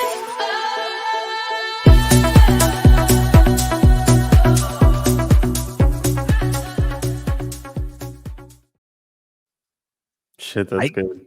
Yeah, it's good. I don't like that thorn back there though. It made me think it was a Thorn commercial. Did you see that? Yeah, I get that. Yeah, I don't like that thorn back there. But really good. I'll write him some feedback on it. Slightly seductive, Matt Souza. Is that really Matt Souza? Yeah. Can't see that as his picture. Look at that. He's seductive. Paper Street Coffee right now. If you buy $100 or more there, you get entered into a contest. Oh, did I just come? Maybe. Send me a screenshot. You both did. Wow. Send me a picture. Paper Street Coffee right now. If you spend $100 there, you have to. I think if you use code word Sevon, you have to spend $117 there because the code will give you like a percentage off. Someone figured the math out, like $117.65 or something. And you'll get entered to win 2 free tickets to the games. Great seats. I want to say the tickets are probably at least $1,000 each. At the finish line? At the finish line? Okay. And not $99.99, people. Correct. Very thorny. Yeah, we got to get that thorny shit out. What is Thorn anyway? Supplement company. Okay, vitamins. Okay, that's what I thought. And then if you want to be entered multiple times, you can do 2 different purchases. And I think you can use the code word Sevon as many times as you want. So, seems like get coffee and get a chance. And I think that will be going for another 2.5 weeks. Wow, really? Yeah, it's cool, right? Fuck, that's crazy. I want to hang out with you guys, but I have to. I'm gonna go watch all of the semifinals. Dude, my throat was sore last night when I went to bed, and that's from not sleeping. I haven't had a sore throat. I can't remember the last time I had a sore throat. You know, like when you swallow and it hurts? Yeah. I had a fucking sore throat last night and this morning when I woke up. And I know it's because I fucking stayed up all late last night. So last night I just went to bed. Last night I got, I think, like 9 hours sleep. I actually woke up 6:08. That's 8 minutes late for me. Damn. Slept in. Yeah, crazy, right? There's probably a couple things I should probably, let me see what this is. This is like, oh, this is good. This is good. This is funny. There's a couple of things I can't let my live call-in notes get too big. And this kind of culls the herd too, right? Like people who came here just like to see Rebecca and Tetlow. Yeah, it's like, okay, now beat it. Now we're going to get down to business. This is so good. I really like this. Here we go. Democrat or Republican? I'll say independent for sure. Do you think other people could guess that? Probably, yeah. I would say so. Do you think that this guy is a Democrat or a Republican? Probably a Democrat. Why? Well, he's walking a dog, and then he's also a minority. Are you a Democrat or a Republican? Biden. Do you think that other people could guess that? Yeah. Why? Do you think that this guy is a Democrat or a Republican? Democrat. He just looked like it, bro. You could tell, bro. Look at his glasses, bro, and the way he dressed. Like, look at his shirt. You could just tell he on the spectrum. You feel me? Democrat or Republican? I'll say independent for sure. You think other Oh my You god. can tell he's on the spectrum. Oh my god. Holy shit. He got a dog, and he's a minority. Hey, if I told you that guy takes estrogen supplements, you'd believe. Like if I told you this guy right here in the blue shirt was on testosterone, you'd be like, okay. And if I told you that other guy was on estrogen, you'd be like, oh, okay. Yep. It's fucking so crazy. It's fucking unreal. That's So fucking... people could guess that. Probably, yeah. I would say so. Do you think that this guy is a Democrat or a Republican? Probably a Democrat. Why? Well, he's walking a dog, and then he's also a minority. Are you a Democrat or a Republican? Biden. Do you think that other people could guess that? Yeah. Why? Yeah. Do you think that this guy is a Democrat or a Republican? Democrat. He just looked like it, bro. You could tell, bro. Look at his glasses, bro, and the way he dressed. Like, look at his shirt. You could just tell he on the spectrum. You feel me? I love Democrat that or- guy's hand gestures. He's like his shirt. He does his shirt and like look at his glasses, man. You can tell he's on the spectrum, bro. White libs are racist. They don't even recognize it. I know. He Isn't wanted it? to be black so bad. He's like, Yeah. he's He's a minority. minority. He's a minority. Like he's black. Or a Republican? I'll say independent for sure. You think other people could guess that? Probably, yeah. I would say so. Do you think that this guy? So that guy, look at that guy's earrings, and that guy. You think Dude, he has Democrats have another pair of biceps like that? Fuck He has off. glasses on and glasses hanging from his shirt. Oh my god.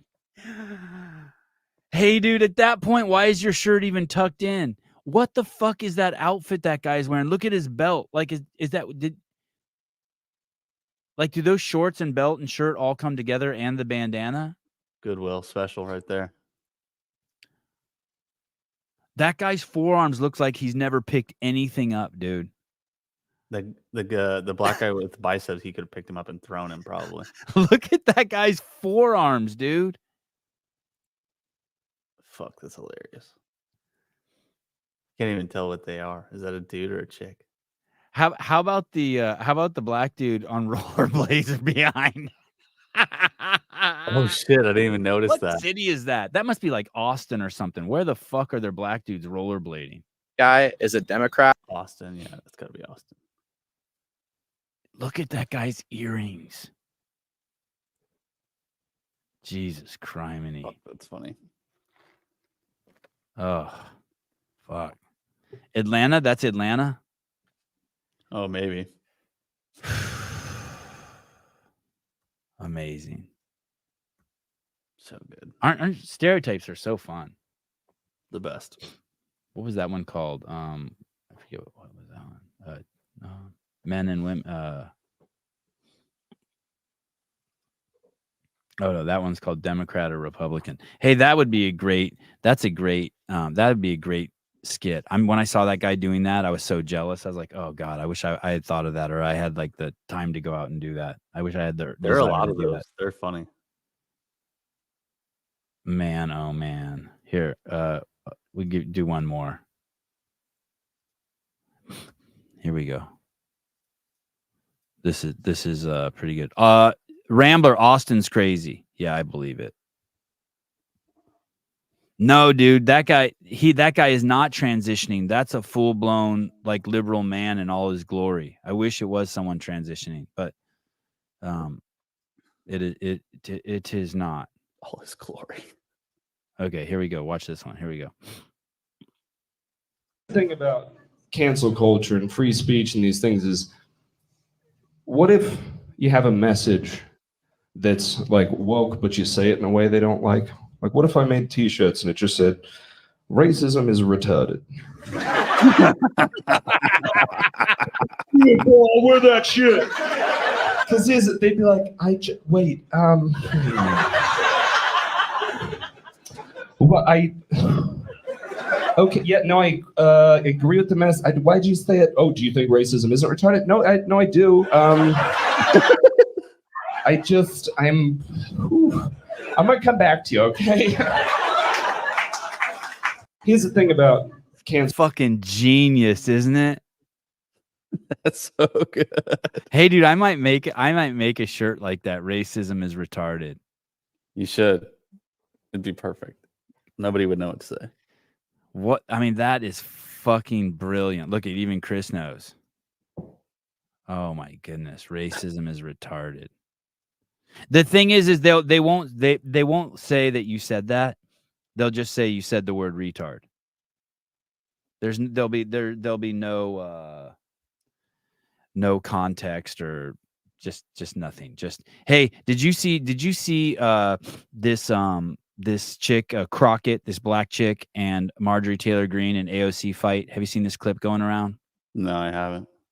So basically, it's pretty. So Marjorie Taylor Greene's a Republican, and AOC's a liberal, a Democrat, and this other black chick, something Crockett, she's black.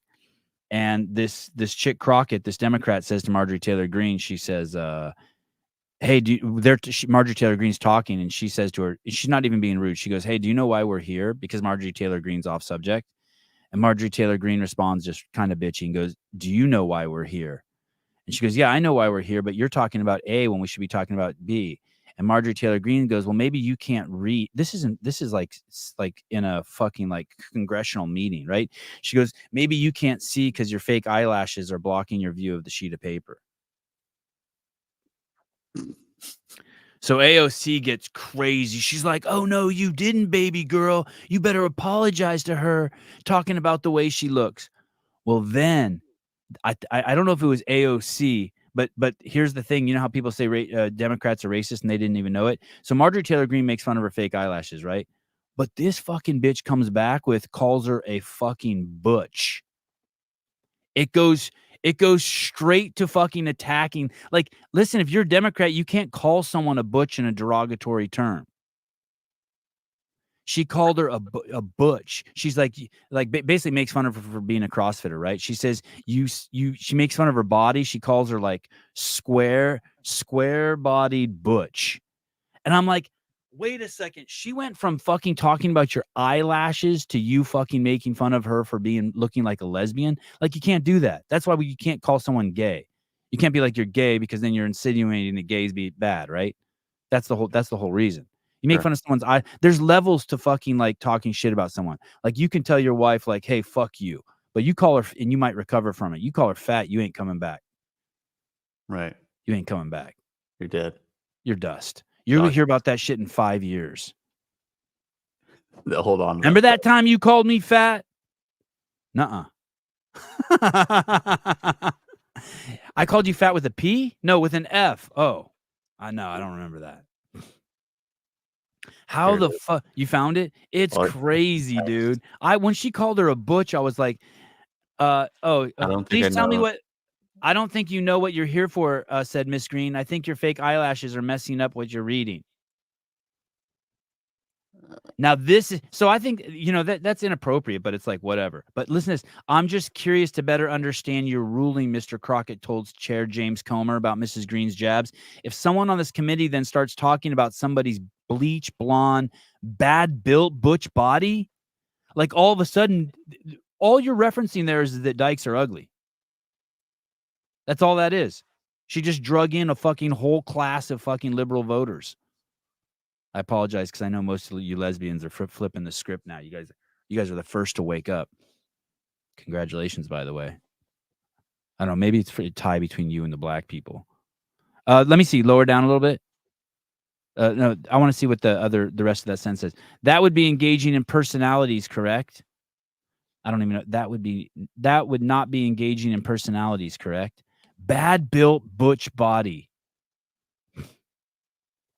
AOC was starting to look like Jeffrey Dahmer, those glasses. Damn. Just alienated fucking just a whole chunk of lesbians. You know, lesbians, they usually roll like that. Like, there's one hot chick and there's one chick who's like, just like, not that she just looks like the dude. One's an actual chick and the other one's just a dude. Yeah, just like doing dude shit. Right. Short hair. I was talking to Garrett about it. Like, her wife will be like, "Hey, the rain gutters need to be clean." Garrett's like, "I got it." Like, you just do the dude. You're the dude. You do the dude shit. You're the dude. Yeah, you stand up and pee sometimes. That's right. Fuck, dude. That's the thing. Soon as those bitches fucking get hot, and bitches, I just mean Democrats, the racism comes out. It goes from making, like, can you imagine if she would have said that? Like, if a Republican called someone butch? Lesbians aren't the only butch people in the world, Sevi.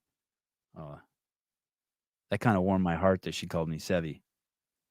A Sevi at the end. Let me see. Let me look up the word Miss Mel. Butch. I actually looked it up yesterday to make sure. Butch. Having an appearance or other qualities of type traditionally seen as masculine. A lesbian, here we go, noun. A lesbian whose appearance and behavior are seen as traditionally masculine. Oh, the pictures are great. Heterosexual women can be built with bad body shape. I agree, but fuck, dude. Yeah, I agree. Anyone could fuck. Look at me. I'm like 80% man, and my body's a fucking mess. But what I'm saying is that term, butch, refers to, like, you would, Mel, you never heard anyone straight called a butch. Like, if you call someone a butch, you're referencing to their appearance and their it's like the word, it means it's the same. Butch is the same definition as lesbian, but with the explicit nature that you look more like a man than a woman, right? I think that's fair. Sure. Yeah, body shame her, but also on the back of lesbians. I agree. Body shame her, but also on the back of lesbians, right? That's definitely not butch. What? That's a tranny. I would consider that butch. Oh, really? That's a dude so. dressed as a woman, isn't it? No, it's actually a woman, but they just made her look hideous for the movie. Show you Butch. Butch is like fucking you got a mohawk. Let me show you Butch. Like that chick who was fucking said that she was hoping Athena would unfuck me. Let me show you Butch. Oh, look at. This is this is from Cosmopolitan magazine. Let me show you Butch. Jeez, what the fuck is wrong with either Caleb's fucking out of touch or I'm completely out of touch. That's a Butch over there. You got the button-up shirt, pop collar. You got the pocket tee on, and you got a fucking haircut like half. Okay. Yeah. Where's Mel? Let me see if she agrees with me or not on this. Where the fuck did Mel go? Oh yeah, that's Butch. Nailed it. Yeah. Sevi Butch mustache. What do you mean? I don't got a Butch Sevi. No, I can't be a Butch. I'd love to be called a Butch. There was someone making fun of, or like disappointed, a lesbian disappointed at me in the comments, named like Oatmeal or something. And when I went to her Instagram, I was like, oh, she's the Butch. Like I just knew. But it's not I don't think it's a derogatory word, but the way she used it's like just being gay isn't derogatory, but if you say it with a negative connotation, like fuck, hey, like if I saw you, like if I thought you were dressed shitty and I said you look gay. Oh, that's not a good example.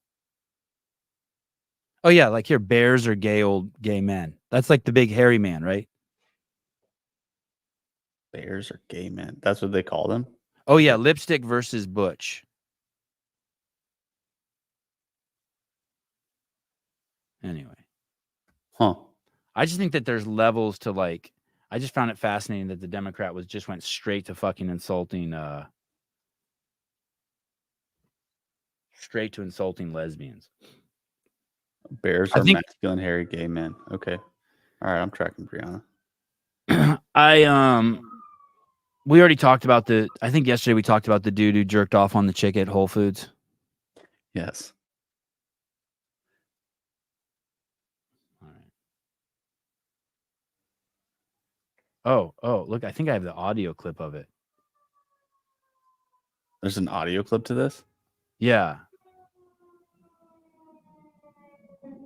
I watched the audio like 5 times yesterday. You know what's interesting too is I watched a clip from CNN and I watched a clip from Fox, and CNN actually played the whole entire thing and then went after Marjorie Taylor Greene, and Fox only played the part where Marjorie Taylor Greene pops off and then ripped on Marjorie Taylor Greene. And you wouldn't have thought it would be like that, right? Yeah, that's weird. You would have thought CNN would have hidden the part where she fucking disparages lesbians the Dem disparages lesbians, and that Fox would have definitely shown that and highlighted it. But they both ass pounded Marjorie Taylor Greene for like being out of line.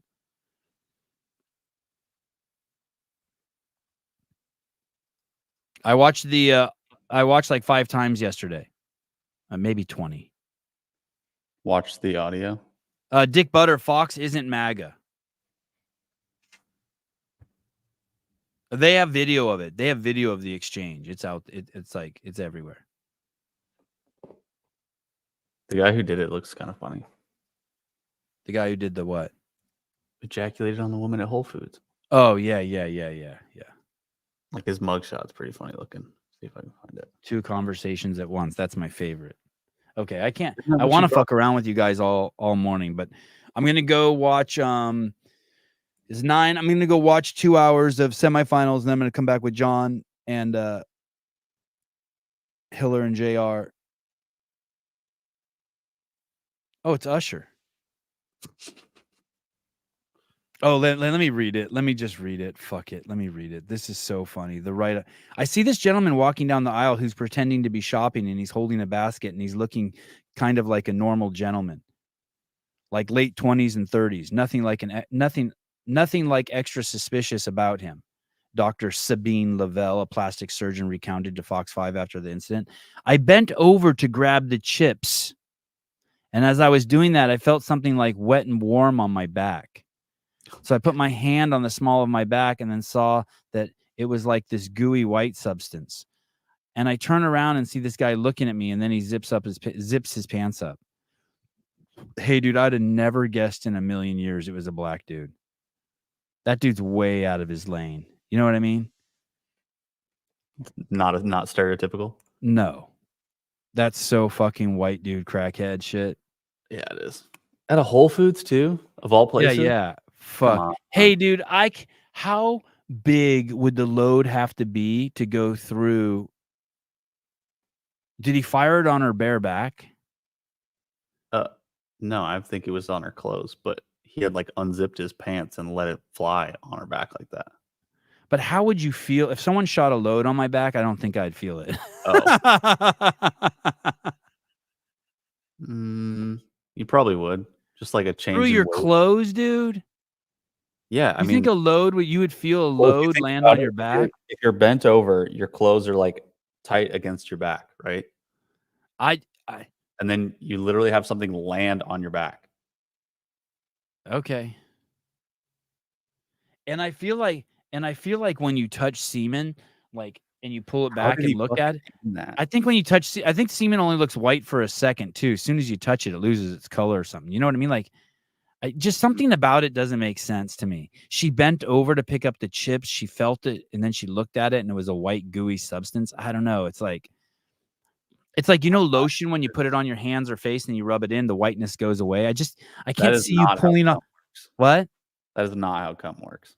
No, okay. No. I'm gonna have to pay more close attention to cum. You should try it when Haley's in the kitchen next time or something. I'll put a load on like a. I'll put a load on a piece of white tissue and see if it stands out. But what if maybe she was wearing a black shirt? There you go. Semen on her. Believe women, Sevi. Fine, I will. Okay. I just think it's crazy that he aimed it so well. He must have had some crazy fucking trajectory on it. Thank you, Brianna. I agree, Sevi. Don't let Caleb gaslight you. Thank you. Fuck off.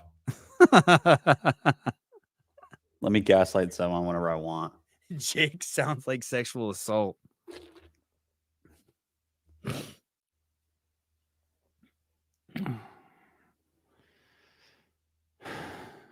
All right. I'll see you guys in 2 hours. For those of you who don't come here for real talk, it won't be real talk. It'll be back to the games. So it'll be safe. Thank you, Scott Tetlow. Thank you, Rebecca Fuselier. We'll talk to you guys all soon. Caleb, thank you. Caleb, will you be back in 2 hours? Sure. All right. Talk to you guys soon. Bye-bye.